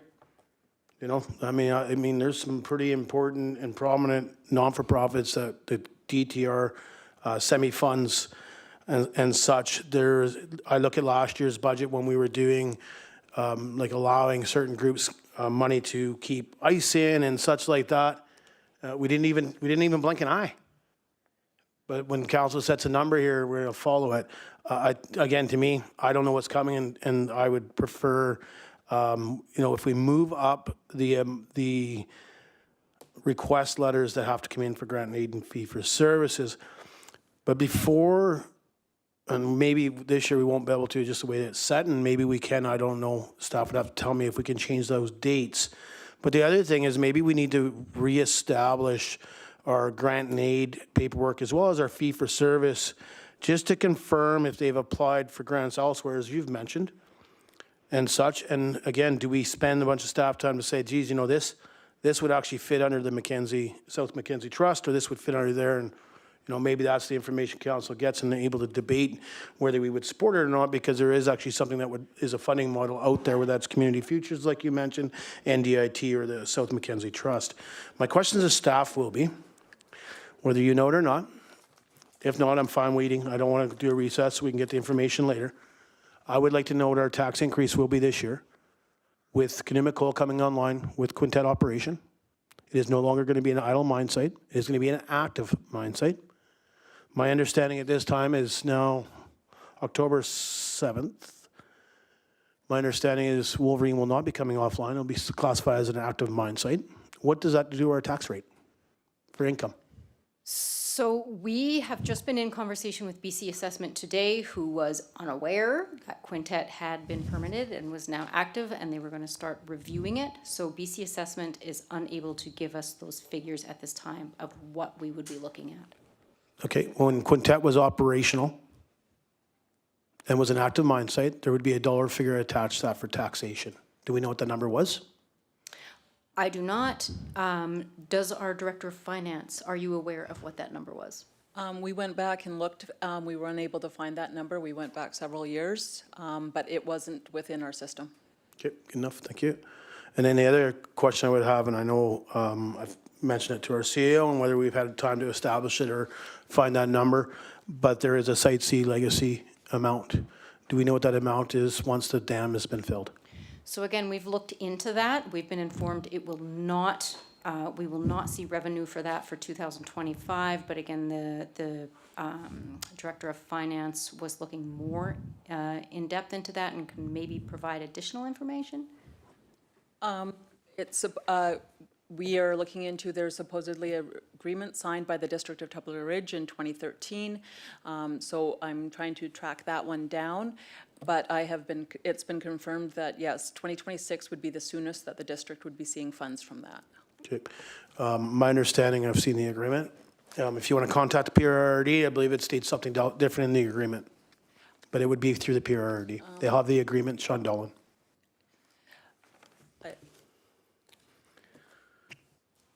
Councillor Noxana, then Councillor Norbury. Thank you. I appreciate the comments about the high value our organizations bring to our community that are funded through these programs.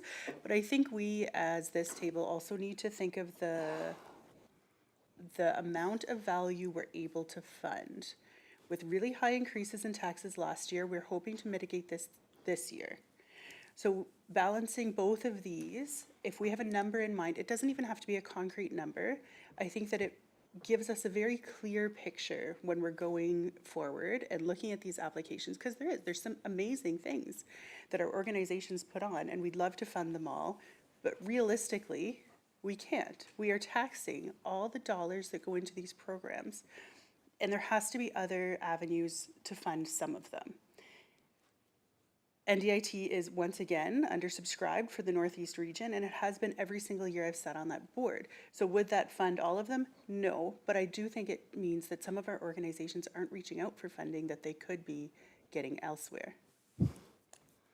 So just to follow up, Elaine, leave your mic on, Councillor Noxana. Just when it comes to NDIT, just because we do have a seat at the table, and I appreciate that you spend the time as the liaison on there, is there something that we can do to make sure we're getting the information out to the community? Whether that's you bringing information back forward to staff, and we do something like we did when it came to that variance. And again, I'm going to say how well staff did on that. Is there something that we can do in regards to advocating the NDIT information out to the public, which obviously would hit the non-for-profits and groups? Absolutely, and I can connect staff with staff members at NDIT who are phenomenal at their job and have really in-depth knowledge of the programs they have available. Okay, I appreciate that. I think that kind of helps too, right? Maybe we don't become undersubscribed, and we can get that information out there, because maybe that's a lot of the key messaging that's missing, whether that's, obviously from the other issue that we didn't see uptick on this issue here in regards to helping with us within regards to grant aids and fee-for-service to run non-for-profits. But making sure that assistance is available. You look at BC Housing when they say there's no uptick, because there's no information out there for people to get that information to. So, Councillor Norbury and then Councillor Julik. Thank you, Mayor Kakalka. NDIT is underprescribed because it is a challenge to fit the granting criteria. I've tried to apply to NDIT multiple times. And I can appreciate it's underprescribed, but in my opinion, it's because their granting stipulations are not an easy thing to overcome, right? In some of the granting applications, and I've been told this specifically, you need to have new positions created to apply for funding, right? If you don't fit that, you can't apply for it, right? What if it's a nonprofit organization that doesn't have a paid employee, or they have a current paid employee and they're not looking to expand? They can't apply for that funding. So, I mean, it's nice to talk about there's grants out there and and they're everywhere, but they're not easy to find. And I say that because I spent a long time looking for grants to fund a small capital project. And traditionally, capital projects are relatively easy to fund, and it's hard out there because costs of everything is higher, and spending to support organizations isn't quite as high as it used to be. Like it was, previously, it was always, I felt, pretty well known that for operational stuff, like there's nothing out there. Capital funding is even harder now than it has been in the past to get grant funding for. So I can appreciate that it's nice to kick the can down the road to say, oh, there's grants out there for you. But I stand here and say to our residents that if we don't support our local organizations, why would anyone else? Right? And so by limiting ourselves, I think we miss out on the smaller guy, right? Because there are some organizations that we are going to fund because they get large asks. Now, at the end of the day, it's the small guys who are going to miss out. The $5,000 to $10,000 initiatives that could be really great for a community. My concern is by limiting ourselves, that they're going to get told, sorry guys, we hit our quota this year. Try to find a grant. What capacity do they have? If they're asking for a small amount, they don't have the capacity for it. You know, they're already stretched. It's the same 6 volunteers around the tables. This is their third organization look for something. Yeah, okay. The community just won't have this. So, yep. Thank you.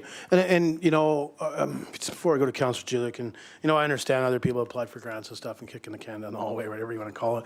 I think if we get the information out there, it still gets it into the hands of people maybe were unaware that was available. And I think it's very, very important, especially when we have a councillor that sits as a liaison there. And, you know, I mean, I've heard nothing but good things from Councillor Noxana when she's attended, but even when she isn't around, I've talked to other people through the NDIT, and having that seat at the table, I think it's important, but I also think it's important to make sure we have the information out to our community. To me, it doesn't change my decision, but I think we need to make sure that people are aware that those other options are out there.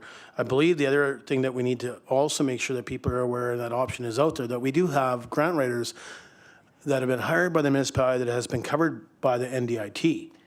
And, you know, I think they've started making it known and more public and advertised. And I think that's very important as well, to make sure that they understand that there is another organization that is covered through the NDIT on behalf of the municipality, that we have grant writers can assist the non-for-profits and other organizations. Councillor Jilek. That was going to be one of my points, is that we do have a grant writer available to help. And part of, no, it's all good, because I think that it's important for us to remember that and to get the word out that there's a grant writer, and that's part of their job, is to look up grants and to recommend them to someplace else. And if that's not what's been getting done, then we need to maybe be a little bit more robust in advertising that, or making sure, even if we subsidize some of that grant writing money, so that we did have somebody that was more active, that would save in here. I'm still really thinking that it's important to start with a number come budget talks. Like I think we're doing ourselves a disservice to not have a goal in mind. I think we can change it, absolutely, the same as we change everything else if it so tickles our desire. So I think that if we at least have a number to start with, it gives us, okay, so this is kind of where we'd like to be. And if at the end of the day and we get 6 submissions and we say, oh, well, you know what, it's going to be 600, okay, well, we'll have to cut someplace else. I think it's really important that we start somewhere. And so far as I understand your idea about staff maybe pointing folks in a different direction. I'm not sure that that's the best use of our staff's time. I think it's important for us. I like the idea of maybe changing the forms, though, that say, where else have you looked for funding? Where have you been turned down for funding? Maybe would be a better one, because then we know that you've applied, and you could attach that I've been turned down for funding. We have looked for it someplace else and have been turned down. And then there was something else there, but I can't remember, so that's it. Thank you. So I don't think I mentioned about staff going different direction. What I'm saying is that we give staff direction to move the grant and aid and fee-for-service applications deadline earlier. That's the direction I was talking about. I am going to put a motion on the floor, unless you have a motion or you have something to add for discussion. Thank you. I'm going to put a motion on the floor that we direct this report and other information in regards to our applications for grant and aid and fee-for-service to the next PMP meeting. Take a seconder. Councillor Hoffman, discussion. I'll be honest with council, it's not that, and I understand that staff is looking for direction, not move it along somewhere else. I totally get that, but I think this gives us an opportunity to, one, get the applications in front of us. You know, make changes. I like the comment you just made. I've seen it on other applications. Have you applied for other grant funding where you denied? And I think it's important to have that information there. But just to change it to see if these organizations have looked elsewhere for grant funding. But I like the thing where you denied. Like, so if you did go to the NDIT, we were denied because we didn't have this criteria. Or if it was through the South Mackenzie Trust, or if it was through somebody, I think that's important to have that information. But it gives us a chance to get through them. Have a look at, and I'm going to go back to staff to make sure that we can get it to the next PMP, but might not be able to, and that's fine. Gives us a chance to get through them, make any changes that we want, get it out there, and then maybe bring this back for another discussion in regards to amounts. Ms. Scott, just want to make sure that we're not overloading the PMP or staff in a short time. Generally, the agenda begins its review process tomorrow morning. So it might be difficult to get that report together for council for the October 15th PNP. Okay, so we'll just move it to the next available PMP. We've got Councillor Jelic. Yeah, I'm okay with that, and the reason I am is because I still will be bringing this number back when we talk to, like, I don't need a motion to know that this is the number I'm going to keep in my head. So I appreciate the forms and stuff as well, updating, so I'm good with that. Okay. Any other discussion? So we're going to ask, the motion is to ask staff to bring forward to the PMP the grant and aid and fee-for-service paperwork so that we can discuss it. And it's the next available PMP, not the next one coming. Okay, going to call the question. All in favor? Carried. Yeah, seconded by somebody, Councilor Noxana, I believe. If you want to put a maximum amount out there to be debated, feel free. Okay.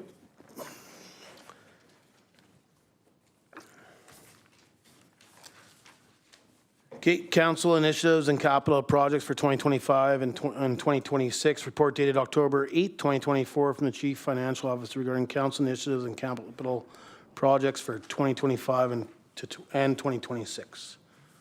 Put a motion on the floor that council initiatives and capital project report for discussion. Seconder, Councilor Norberry. All in favor?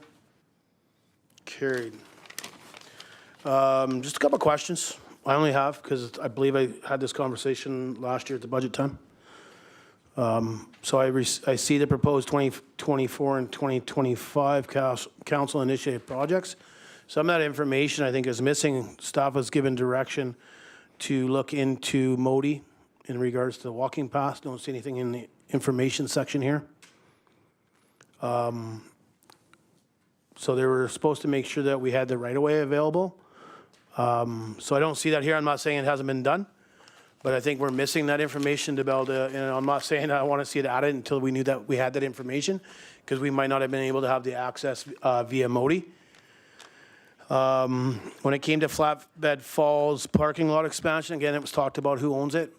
Don't see any information in the comment section from staff on who owns the parking lot, if it was under Modi, if it was under Parks and Recs. Now, again, it may be just missing as some directors are away. That would be the same thing for Quality Falls parking lot, same concept. There was one other one I wanted to talk about, and that would be the lighting of existing trails.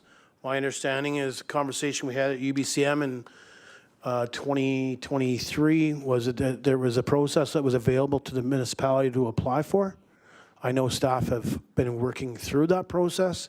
And I'm just wondering if, Ms. Scott, you can explain to us where we are on that process, because that could make a difference in regards to looking at any kind of lighting on existing trails that we may or may not need.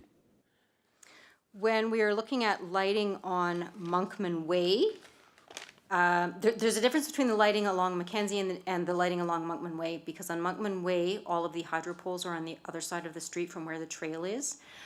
So there is not a program through BC Hydro that would provide any subsidy for installing lights along that walking trail. So that would be fully council's cost if you wanted to install lighting along that trail. We don't know what that cost would be, but we are working through that SLIM process on BC Hydro to put in some applications for lighting along Mackenzie Way, the walking path along Mackenzie Way. And where are we at? So I know this process, no disrespect, you started after the process started. The process has started. We are still trying to set a date with BC Hydro to be able to sit down with our staff to help us with where we are stuck. Okay. Thank you. Yeah, and I think, I know myself, I was quite aware that we would have an issue on Monkman. Mackenzie, we've been working on the Mackenzie, adding lights to the back of the light post for 12 years, 10 years for sure. Because they allowed us some previously before we added to the trailway. And then last year in 2023 at the UBCM, it came out that there's a SLIM program, which didn't seem like we knew about until then, so. So it'd be just Monkman, and my concept is, I know it's tough to evaluate what we need for lighting down there, as usually by the time it gets dark, staff would be off. But to me, to do a proper assessment, we need to know where we actually need lighting on Monkman to get a proper estimate of what that would look like, whether that's over 1 year or multiple years to finish the project. How kind of direction would you need, Ms. Scott, to do that? I don't know if it would be, I mean, I think to come up with an estimate of what kind of lighting we would need along Monkman, if our plan with Mackenzie Way is to just put lights on the back of the hydro poles, I mean, I think we could use that as an estimate of, we would need a pole X amount of feet along Monkman Way, which would give us a fairly reasonable estimate of how many poles we would need to install, which would give us a place to start for getting that estimate. I don't know if it needs to be somebody needs to be available at dark to determine. I think we could use Mackenzie as an example. Monkman would be totally different, not looking at BC Hydro poles. So something similar to, I'll use it as an example, would be Chetwynd. So they did install some solar lighting along their trailway. Fort St. John has done the same concept. I haven't seen Fort St. John, so I don't want to use them as an example. But when you drive along the highway going through Chetwynd, they have done that. So that's why I say, like, how do we, because there may be some areas along the trailway, to be honest, I don't walk it, but there may be some areas along the trailway that may not need lighting because of the lighting that's coming from the already district streetlights, may be enough, I'm not sure. But I know when Chetwynd installed theirs, they did some solar lighting, and I think that's the concept I'm looking for. I'm only speaking for myself. Council, please hit your buttons, but I'm not looking at attaching the BC Hydro along that pathway. To me, it was making it an accessible trail, all-weather trail, daytime and nighttime for residents and people that visit our community, but it's a safety concern as well in the evenings, especially when we get into fall and we have wildlife out there, and I mean, even in the wintertime when we have deer out there.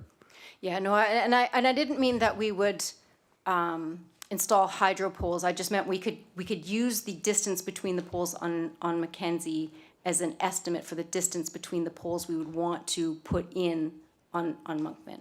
Okay, thank you. So what kind of direction do we need to get a cost? Like, we're at standstill here. We've had this conversation now, and we're in 2024, and maybe council doesn't want to see if go forward, and I'm fine with that, but I don't even know how much we're talking. Like, this may be an item that we say, well, we need to do it over 5 years because of the cost of it. But we don't even have a price, and we've given, previously, in my opinion, I thought we've asked for direction. Yeah, and maybe you have, I don't know, I am unaware. But to keep it moving forward, even if you have previously, to keep it moving forward, I would suggest a motion from council again to direct staff to obtain those estimates. Okay, I'll put a motion on the floor that we ask staff to get us an estimate for lighting the accessible trailway along Monkman Way. Seconder, Councilor Norbury, discussion. And I think if we can look at options, I prefer, I'm not saying just to go with solar, but if we can look at solar options. Councillor Clickash? Yes, I think what you're talking about is those low-level lights that were done in Chetwynd along the pathway. But they're not like 100 feet apart like the poles are. They're a lot closer together, about, I think, around 40 to 50 feet apart. Because the light doesn't cast that far. So I could phone somebody and find out. It's not our job, it's staff. That's why I apologize, Councillor Clickash, but it is staff's Tell job. staff, the person they can phone and get the number. The actual person that installed it. Yeah. Okay? You can do that, but the staff to deal with that. No disrespect to you. And I know Chetwynd did two different options. I know you're talking about the Yeah. low lights, and then they did some high ones too now. Yeah. Now, I'm not sure if those are solar or if they're hooked, They're not. so.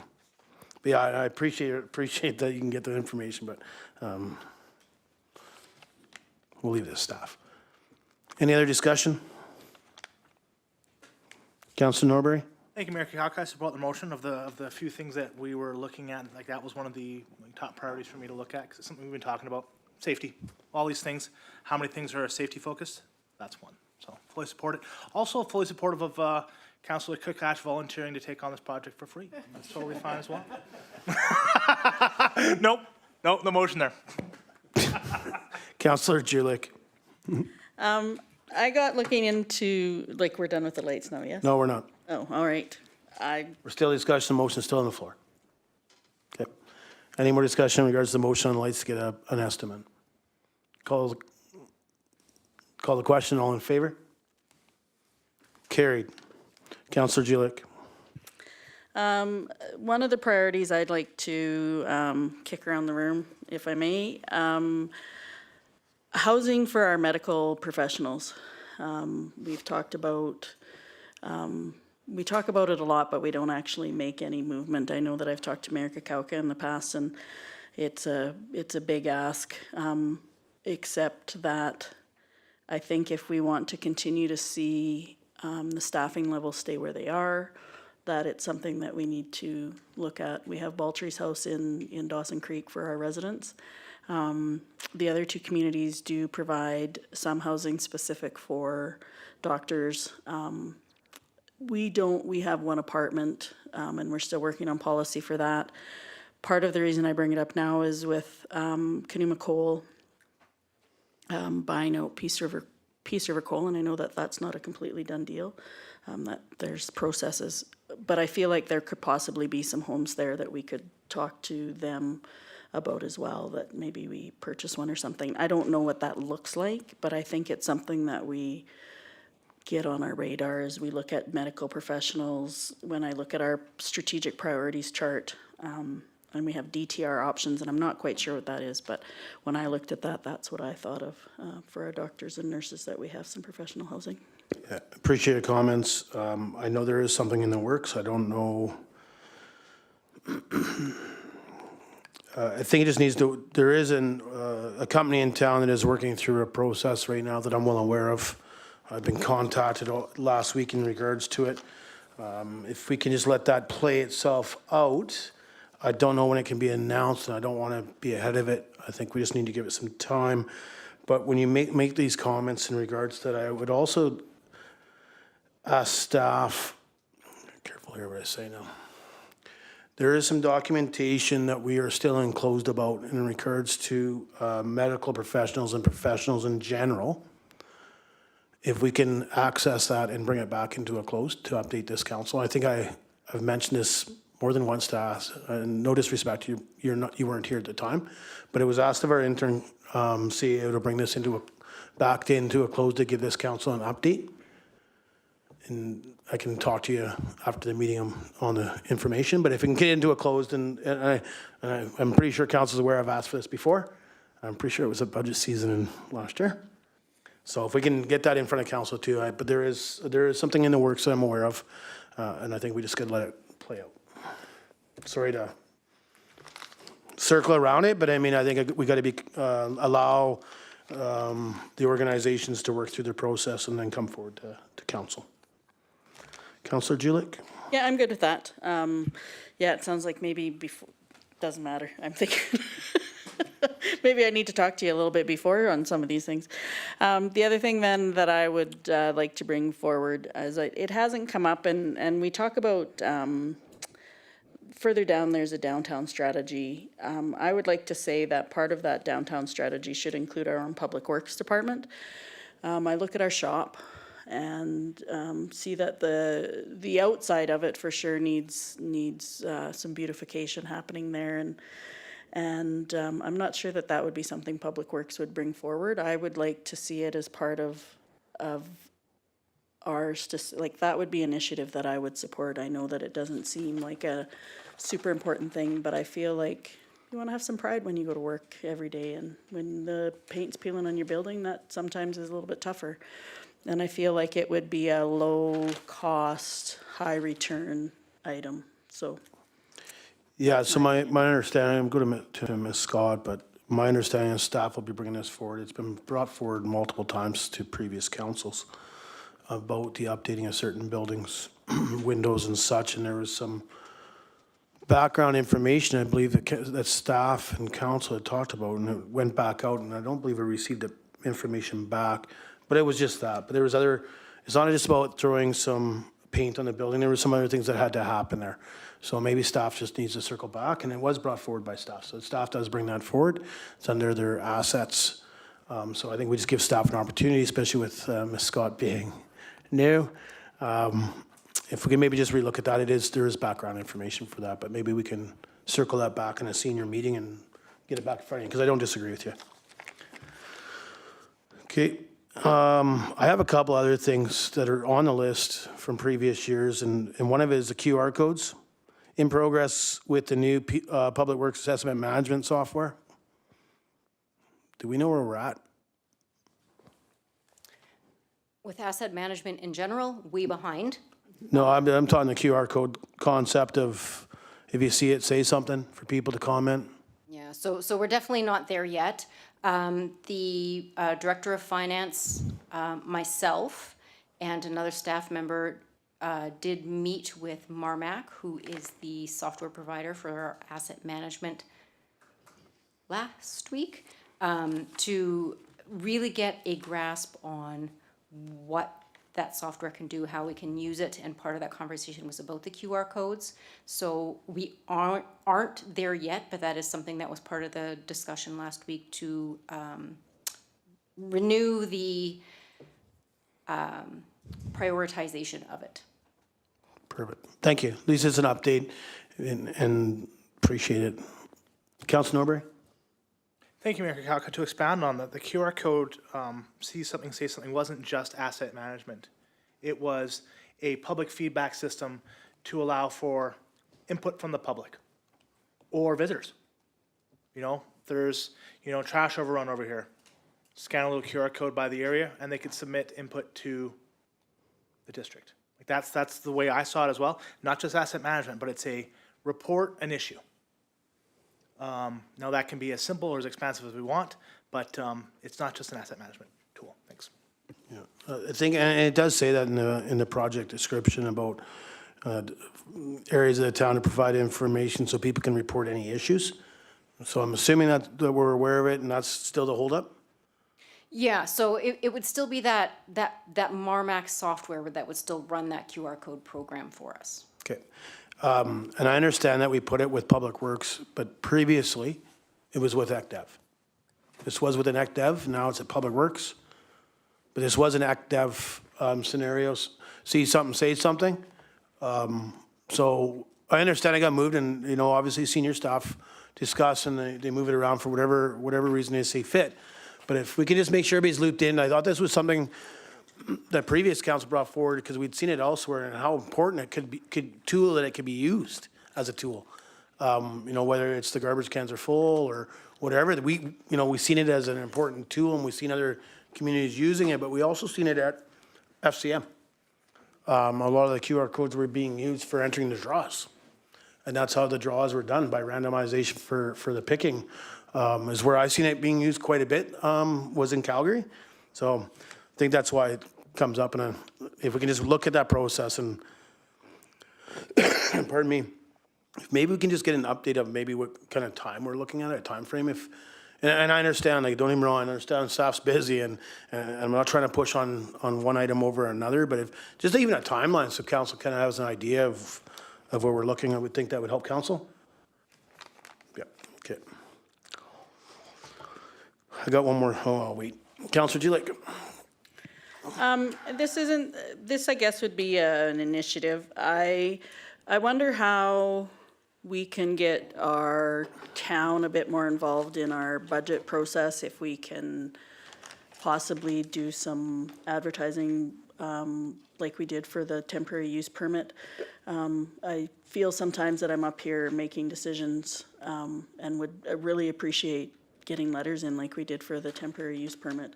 You know, having people know that this is the time, if they have concerns or thoughts, this would be a good time to send those in. So I don't know how much time that would take. I just, yeah, if we could kind of blast that out there, I would appreciate it. I don't know what the rest of council thinks, so.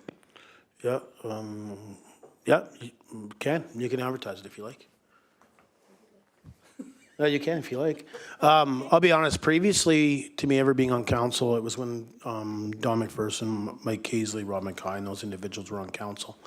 Something that's probably gone through the wayside since I was first elected, and maybe it's the normal procedure now. All of our meetings are open to the public at any time, whether it's a budget or non-budget meeting. The only time that the meeting is not open to the public is in a closed due to the charter. But previously, when we had budget discussions and staff would be in the room, but we clear out the chambers and have a couple tables in here with some of the information by department, and open that up to the public on a weekend. You know, maybe that's something we need to do. And I don't disagree with you, getting letters and stuff, but what it is, you know, it wasn't after the budget was approved, it was pre-budget. So that, you know, they could look through it, they could ask questions. Obviously, senior staff's there because a lot of the in-depth information in their budgets, they would know probably more thoroughly than council, usually. If that's something we can maybe look at changing, Ms. Scott, maybe if it's not at the chambers, maybe we take it over to room 4 and 5. The only difference is we do need senior staff there. But it used to be held in the chambers on a weekend, and obviously senior staff was there, but it was more open, more dialogue. I mean, our budget meetings are open. I think people elected the elected officials, and they have nothing but trust and faith in the debates we have, and that we're trying to do the best we can for the municipality as a whole. But to me, I'd like to be more open and transparent, and if this is something we have, let's talk. The bad thing is in October, budget's not quite there. We could do another let's talk in February or March, right before budget is finalized. We can do it that way too, but just maybe an opinion from staff. That's something that we can look at, having something that you're describing. But that October Let's Talk is also a good opportunity for you to say, because I think budget is one of the things that we decided we were going to talk about already, just an update on this year. So, I mean, that's also a good opportunity for council to advocate for. We are having budget discussions now. Here are the ways that you can participate or you can have an opinion. But also, we can absolutely be putting it on our social media like we did for the temporary use. I think we really want to have our public engaged and be knowledgeable about all local government type things. So I think that that's something that we can work on as well. Okay, appreciate that. Councilor, do you like the works? Yeah, and again, if we use that I'm trying to think the term would be format, thank you.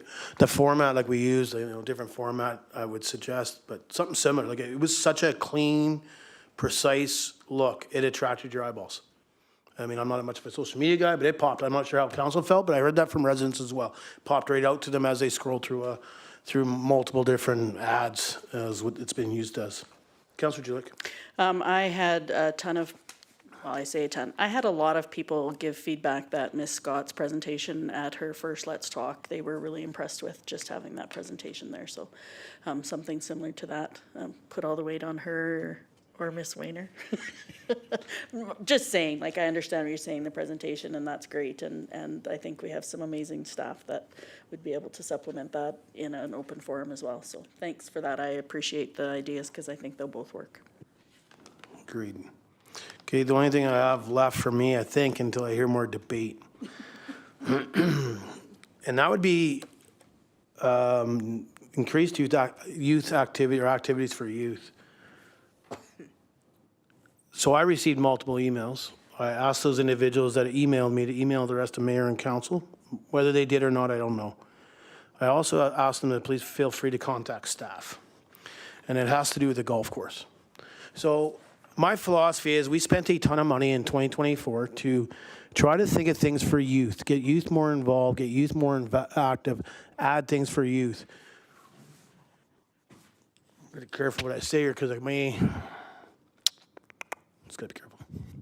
So I am well aware of an individual that has approached me, and it's in regards to cart rentals. So they've been renting carts down there at the golf course for over 2 years. Never been a concern. They bought a golf membership in regards to that. This year there was an incident down at the golf course, as I'm well aware. I was given that information from Ms. Scott, and I appreciate it. But we held the rest of the youth in this community that have had no issues renting carts at our golf course because 2 individuals decided to go for a joyride, I'll say. The problem I have with that is, to me, this council has put a ton of time, a ton of money. Not only has council put time in, but the amount of staff work to try to access more things for our youth, to get them more engaged and more active. You know, the ones that don't play hockey, the ones that don't figure skate, the ones that want the outdoors.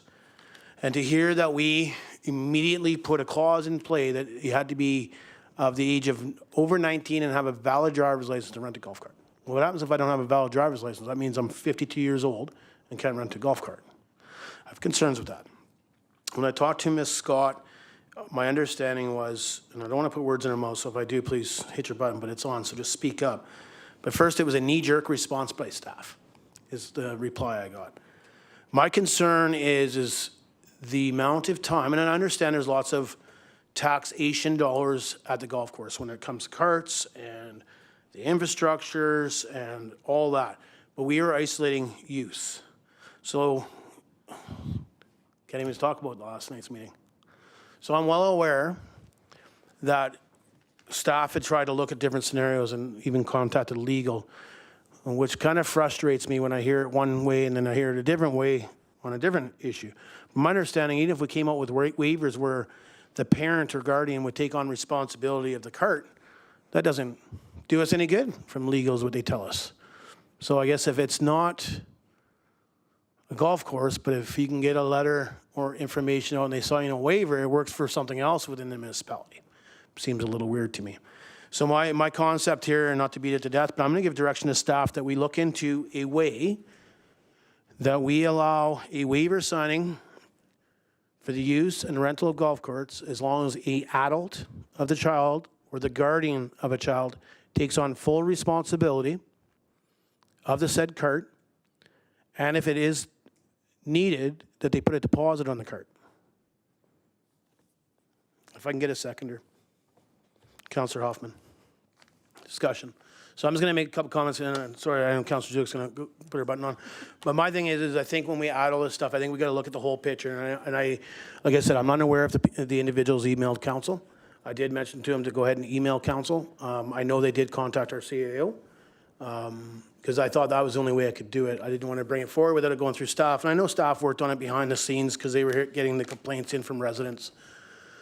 But when I see that we give clear direction, it's not only in the proposed one, but it's actually in our strategic priorities chart as well, multiple places about youth and other activities. And to me, I think this is an option that we need to look at. It doesn't mean it happens, but I think it's fair to give this kind of thought or some workload from staff to see if there's any way of mitigating it, because my understanding, and Ms. Scott can speak to it, but when she first reached out, her staff did, and it wasn't direction from myself, they did it on their own. I want to make sure that's clear, that wasn't a way of mitigating liability. But like, again, I said, if it's not for the golf course, but if we sign waivers for other things within the municipality, that relieves us of our liability.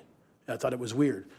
So that's why I'm putting on the floor to do a little bit of work on it, because we do have a lot of youth that use the golf course. Not every youth wants to walk the golf course. Some do. I walk with a couple of individuals and stuff like that, and we do a few holes. I do not walk the whole golf course. I'll usually do a few holes because it's great to be out there with the youth. It's really impressive to see how many youth used our golf course. I'd like to know if our memberships were up. I think we'll see the report coming forward in regards to memberships.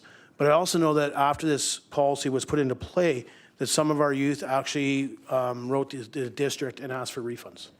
So that was very saddening to hear that we put people in a place that they were asking now for their money back. So, Councillor Julik.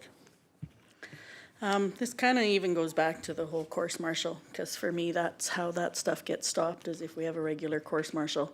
So I think that there's a couple of different options there. I think, I agree with you that it's nice, particularly in our small community, that youth are able to go out and use the golf carts.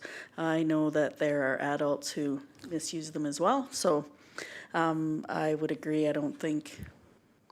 I appreciate Ms. Scott's response of a knee-jerk response, and I think it's good that we kind of go through some different options there. For me, I would like to believe that we don't necessarily need that waiver. I honestly, when I've gone to any golf course, I've not had to, maybe it's just because I look old, they don't, but I've not seen any waivers. But anyways, I'm fine to have that continue to be investigated. I would like to, while we're looking at that option, maybe just looking at what a course martial, like maybe that, and I know we've tossed that around, but maybe that's the way to go, because it's not just the carts when they're misbehaving, it's when they're not replacing divots, when they're not hitting properly on a course, period. There's lots of different things, so I'm okay to go with that, but also maybe have some thinking outside the box for that, because I think some kids, they're 17, my kid used to go down there and ride, and is fine, but maybe I'm not in town and they need that waiver, so it would have to be maybe an ongoing waiver, you know what I mean? Particular for our local. I'm only concerned for our local, folks from out of town, I understand they want to use it. I don't have quite as much concern about that. So anyways. Yeah, thank you. Yeah, my idea is, I don't want to isolate it, that's just for our locals, but to me, that's why I said a waiver that a parent or a guardian's really taking on the responsibility, because, there is risk there. We have $8,000 car, I believe there's $6,000 or $8,000, I don't want to get into the number. It'll come out in budget, you'll be able to divide that number when you see it, because I don't want to be wrong with a number to council. But my thing, if you have, and that's where this came from, his parents came to myself, which I sent them to Ms. Scott, and I apologize, because that's the only individual I can send them to. I can't send them over to the community center and go talk to the director there. We have one employee, so Ms. Scott got the flooding gate. But my thing is if you have a letter from a parent or guardian, they take on responsibility, again, put on the deposit for the whole year. If it's no different than if you rent a hotel, here you go. And if they damage the cart, then put it on the credit card. Because you mentioned it, adults. But down their lots. Yeah. I sent pictures of golf carts I rented in 2024 to staff before Ms. Scott had come on board, of carts that I was being rented to that, were in bad shape, and it wasn't from youth or children. So, yeah, that's all I have to say about that. Any other discussion? So the motion is just for staff to look into a waiver policy and such to see if this is something that we can do. And that's due to that it's on our strategic priorities in multiple spots. And we spend multiple time as council. All in favor? Opposed? Motion carries. Just before I go on to Councillor Julik, I think staff would be able to submit the report or return the report back to council, even via email. When we were talking about budget, when it came to having a marshal on the course. We denied that budget for 2024 just because of the fee. So it's within our budget paperwork what the cost was. Obviously, it could be an increase with 2025 due to QP agreement and such. But I'll let council be aware that there was a marshal down there a majority of the days. So whether we topped up the budget through the community center so that we can have enough staff to run a marshal position, even though council denied the position, there was multiple days down there that there was a person driving around in a cart with a marshal sign, with no budget. Councillor Julik. I'm still looking at our strategic priorities chart. I appreciate the list that was included in our package that Mayor Kakauka has been referring to. I'm just looking at the broadband business case. I know that we had Rogers come and talk to us, but I don't think we've had anything beyond that happen. I think that as we continue to talk about internet services, I think the broadband and economic development strategy are kind of hand in hand, because that would be a business if people could work a little bit better out of their homes with increase broadband. I know that there's Starlink out there, but if we had these things in November of '23, either I think we review this or we keep on top of it, and I would like to either keep on top of it or have us come back at another meeting and do a doodle poll maybe and take off what we don't want to continue to do. But I feel like the Indigenous relations, we're doing our training this week, but we haven't talked about broadband, the economic development strategy. I'm not sure that we've done a 3-year priority for capital plan. I know that we done a lot when we did our budget concerns. Childcare, I feel like that we've got that kind of lifted a little bit. I can tell council that they could go to the school board's agenda package. There is some information on that. And residential development study, I'm not sure what that is, but where are we at with that? Yeah, so just on that strategic prize chart, there's now and next. The items you mentioned are next. So the now things, zoning bylaw draft, still waiting. Asset management plan, still waiting. Trail master plan, still waiting. Downtown strategy design review, still working on it. Medical professional DTR options, just talked about it. So it's hard to get to the next. But I did put Mike on for Councilor Norbury, maybe just give an update in regards to broadband through the PRD. So I sit on the PRD and Councilor Norbury is the co-chair. And I do not attend broadband at all, as it's not my forte. And so I believe they get more out of having Councilor Norbury sit on that committee. And I know they have moved forward with some thoughts I believe that can be shared. Biggest things has been the Rogers expansion, right? Like there's a lot of eggs in that basket of the Rogers expansion. Some of the, it's funny you talk about the broadband committee because there's been a change in the last few years in that people are really investigating utilizing cell phone towers and or standalone towers to get better internet to rural locations. Starlink has really made a lot of that moot, right? So, appreciate broadband is important. I mean, I have my feelings about Starlink. But this is one of those things like if we want to have wired internet, I think the biggest mover right now is the Rogers, and we've already met with them. There's the Canadian fiber optic as well. That's that built from Grand Prairie down to Grand Cache, right? They're an option, but yeah, it's one of those things like it is incredibly expensive to lay down that wire, and we just kind of have to like keep our ears and eyes open for opportunities to piggyback on because it's very challenging to move anything forward without piggybacking because it's just too expensive, right? Like, TELUS, right? Like they wanted to bring in that redundant loop, and this isn't open, so it's not close. I had to think about it, but they wanted $6 million to get us better internet here, and they wanted a significant amount from us, and they'd put up some, but that's just from TELUS and their existing infrastructure, not improving infrastructure. So, there's still things working, but unfortunately, since it's such a large project, it does move a little slowly. Thanks. Yeah, thank you. So I'm aware that some of the, like Pine Pass and stuff, we're starting to see some of it move through. My understanding when we were contacted, and I apologize, whatever ministry it's under, sorry, I don't know if anybody remembers. Citizen Services. Citizen Service, thank you. I believe it was mid last year, and I did update council, so this isn't new information, but they talked about some of the funding that was coming out and moving forward. And by that process, working through the PRD area, which that's where Councilor Norbury sits as the chair, as on the committee, that as that process works through, that will help us fix or complete our redundance line for Tumble Ridge. That will assist us moving that forward to lessen the grant amounts or the implications for the municipality. So how far are we? Yeah, more to come. There is some stuff that can't be shared from the PRD, but there is more to come, is all I can suggest. Okay, just when Councillor Julik, Ms. Scott mentions in regards to the strategic priorities chart, is this maybe something that we can add to an upcoming PMP, maybe in November? Just to have a conversation with staff, so an open dialogue, maybe not so much of a formal meeting in regards to it, if there's things that we can be moved off this list. And then that way things can either be added or things can be moved down the list.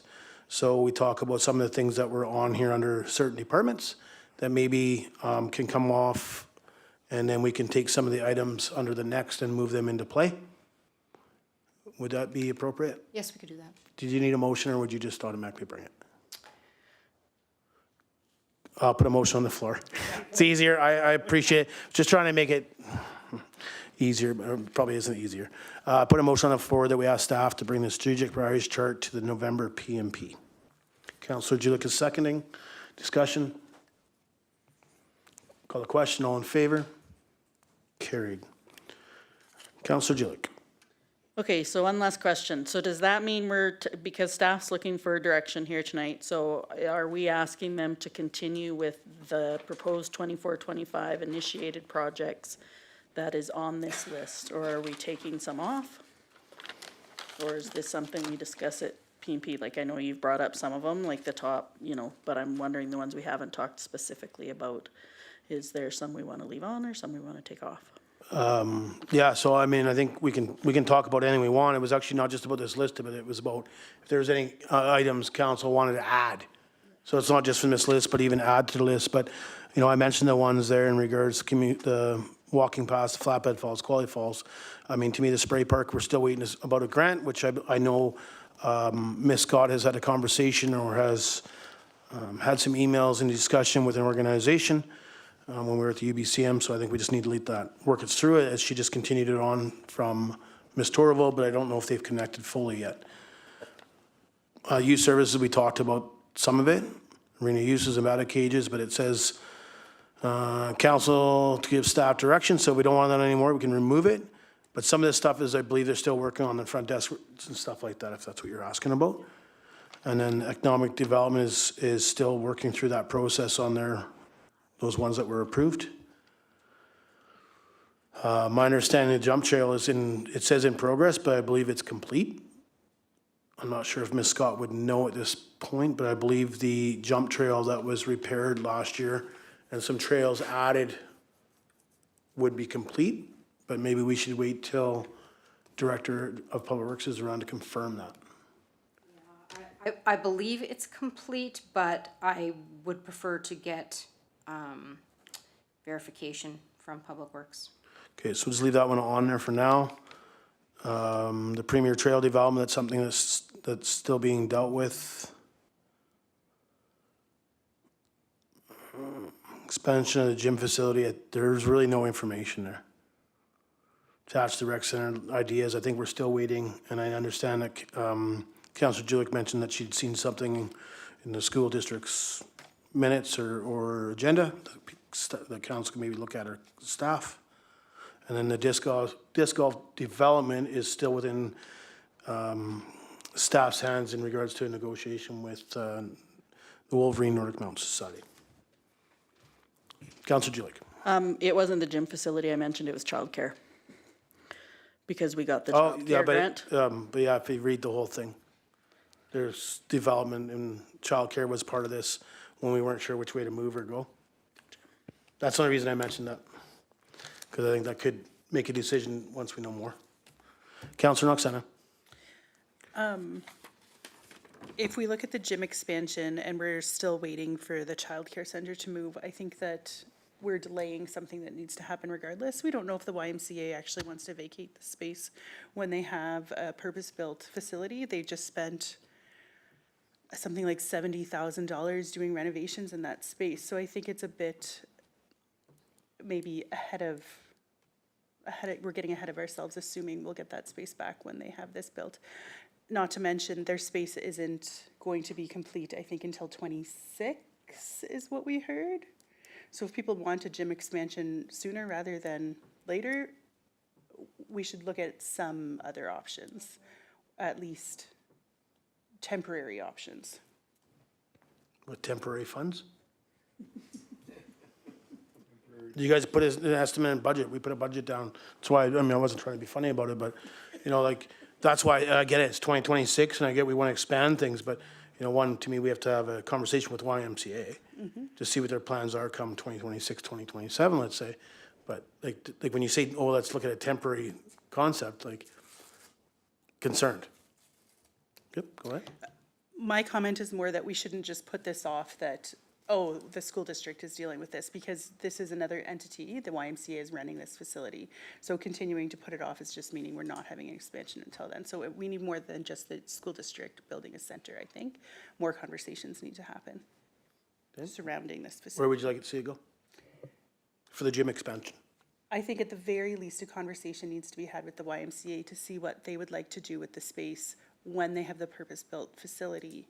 Because if they say, absolutely, we're not vacating, well, then we start making plans now for something different.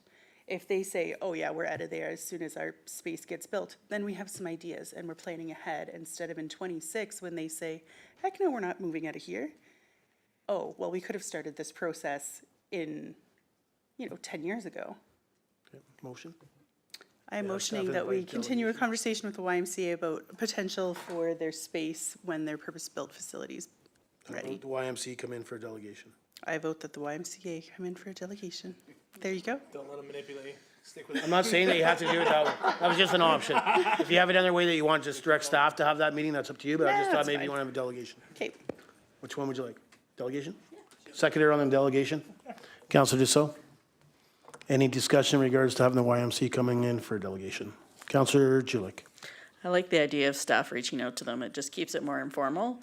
I feel when we have a delegation come up here, they feel like they have to, unless they're willing to sit there for us to ask them about questions. I feel like it would probably be not a question for the staff that's here. It would probably be a question for staff that's someplace else. So I would rather it be just staff reaching out to staff.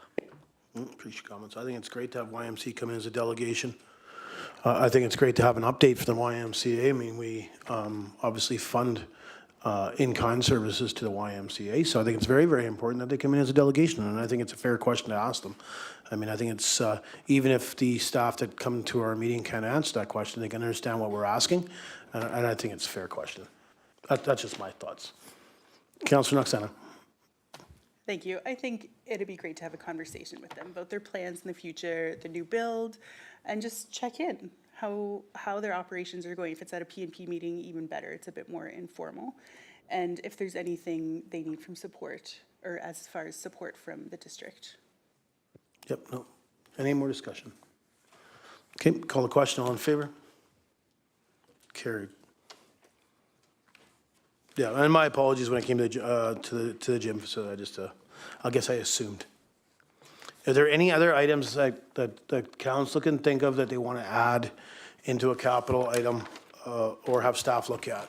Besides what we have on the list, because I mean, don't take me wrong, I apologize, probably pretty much read right from the list, but this isn't just I mean, I don't know, there's only a couple items on there that I even ever added. My biggest thing is the access trails. But is there anything else from council that they can think of in regards to 2025, 2026 budget? Because now's the time to get it on the floor for council either to debate and approve or debate and deny, but gives staff an opportunity to look into cost and such. Councilor Julik?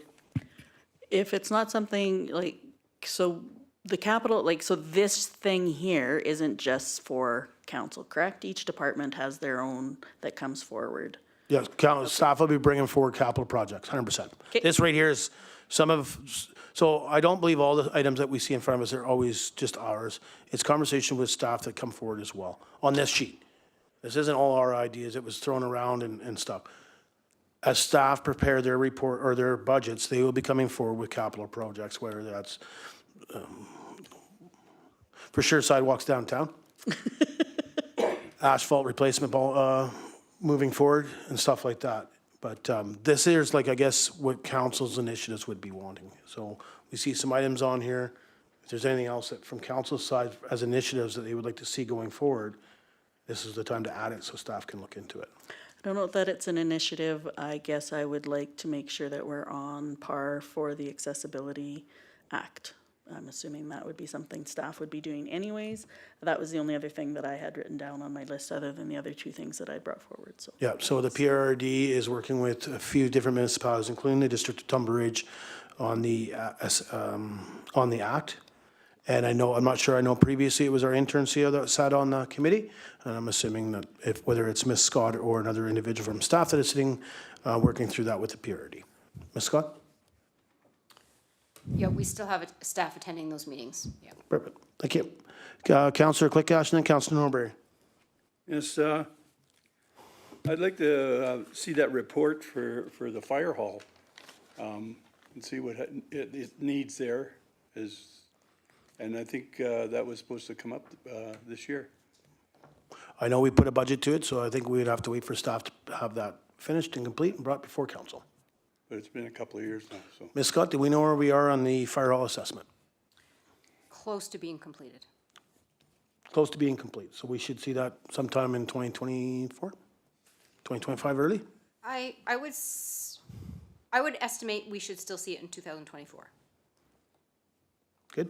Yep, good, thanks. Anything else? Oh, that's it. Councillor Norbury? Thank you, Mayor Kakaka. Low-cost housing initiative.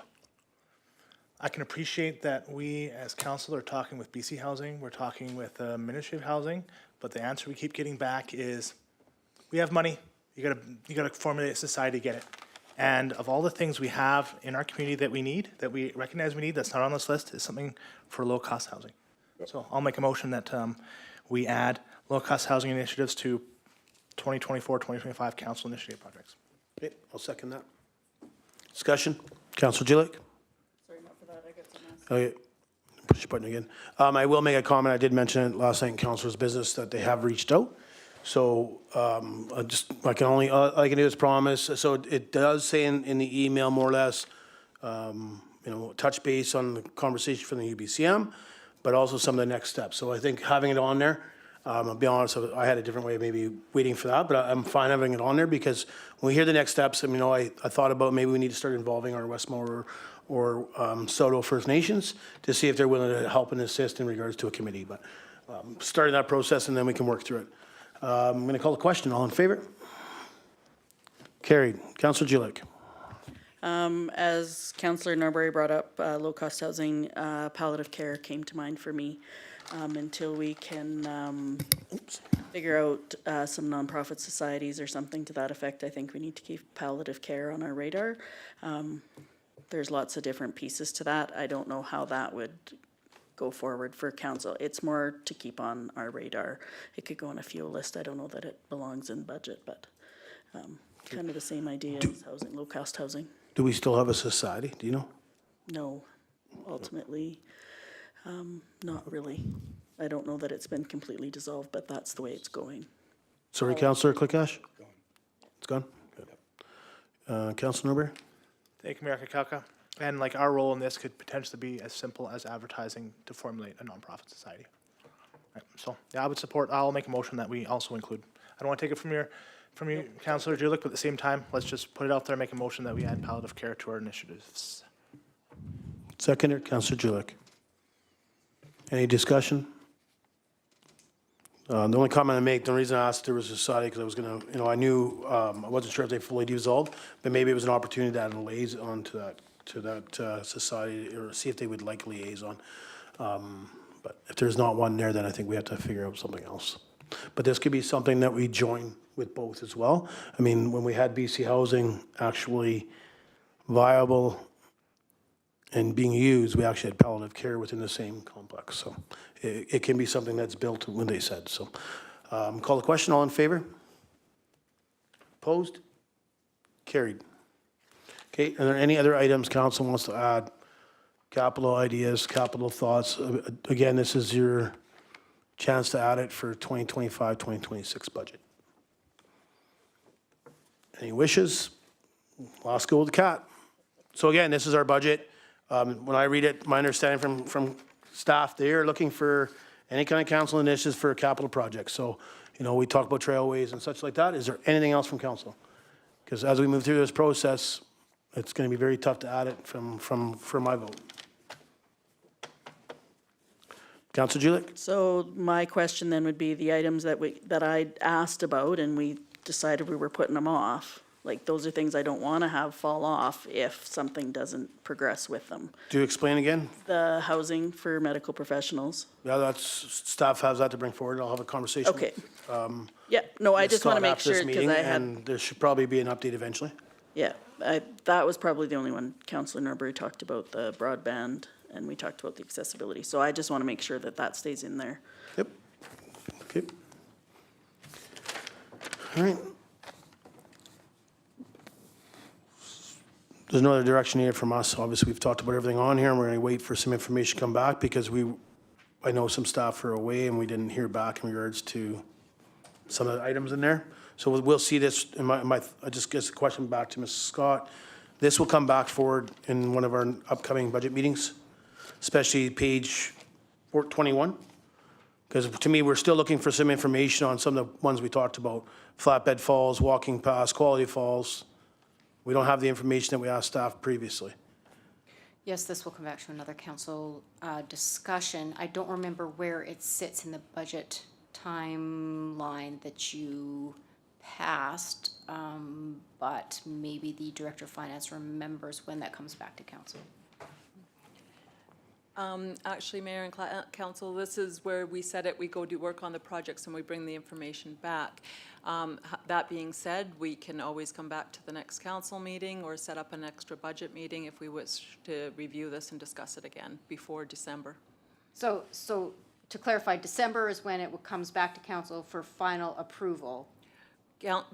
We have all of the supplementals in the budget coming to council for their information to start deliberations in January. So they get an overview in December, January we'll start deliberations, and then February we start getting into capital. So it looks like to me that this needs to come forward to a PMP or whatever. Just, I'm not sure if staff's already worked on it, and no disrespect, I understand individuals, you have some of the individuals away. Maybe there's some information that was just missed here in regards to some of the direction council previously gave to research Modi, who owned flatbed parking lot, who owned the quality. Maybe we already have that information. If we don't, to me, we need to have a meeting. If this can be added, can we give that direction at a PMP, or does it need to be a special meeting or a regular meeting? Probably a regular meeting or a special meeting to give direction that we want this looked into, even though, because it didn't happen previously.